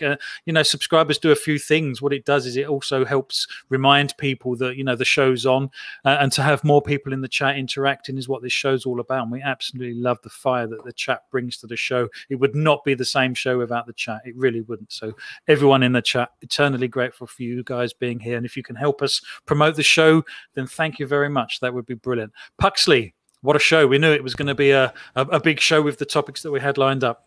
Oh, definitely. No, I really enjoyed this one. Chat, you've been awesome as well. I have just seen, I was going to do the plug about Twitter, but you've just done that, so that's all good. But I have just seen something here from Tuka and Gula. They said the same thing last week. They're saying it this week as well. They say, weekly pledge, same as last week. Please consider having more than one show a week. I mean, as much as we would love to, we really appreciate the sentiment there. It's more time commitments at the minute, unfortunately. Well, to be fair, to answer that, the real problem was the Halo tournament. We have been practicing in the Halo tournament. Luke and I were pretty much playing every single day this week, weren't we? All to no avail, it turns out. What a waste of time that was. But we were taking it seriously, and we were going to try and do our best. And we knew we had people watching from the podcast, guys. We wanted to put on a show for you if we could, if nothing else, with all of the swearing that was going on, as you were probably witnessing right now. That should free us up now that the competition's over, for us to actually do some other videos and stuff. I take your point. Really appreciate the love and support you guys show us. And it'd be great to have the extra time to do the content. And keep your eyes peeled on the channel. Yeah, definitely. But apart from that, great show. Really loved it. Chat, you've been fantastic. And again, if we can do more shows as and when, if there's any sudden drops of presentations or news, then I'm sure we'll definitely try to do an on-the-fly thing, if not bring it up on the Sunday podcast. But yeah, definitely. We'll definitely bear it in mind for the future, 100%. But no, thank you all very much. I feel sorry for everyone that was doing a live stream of the Idea Xbox, because they certainly didn't know what was coming. And when I was on YouTube, there was lots of people doing the live reaction, and God bless them. My God, they wasn't prepared for what was to come, were they? But I know, in fact, Scott, you was on Indie Gamer Show, wasn't you? Which I tuned into. Yeah. Wow. We planned on doing like a bit of an after show thing to discuss it. I think at the end of it, we were just like, nah, we're gone. Yeah. We need to get ourselves. I think Indy was on the verge of a divorce on Friday. Yeah, it was that. It must have been about bedtime by then, anyway. Surely. So no, fantastic. Thank you very much, panel. Thank you, chat. You have been absolutely awesome. Please help us spread the word. Hit the like, share, and subscribe button. Always welcome.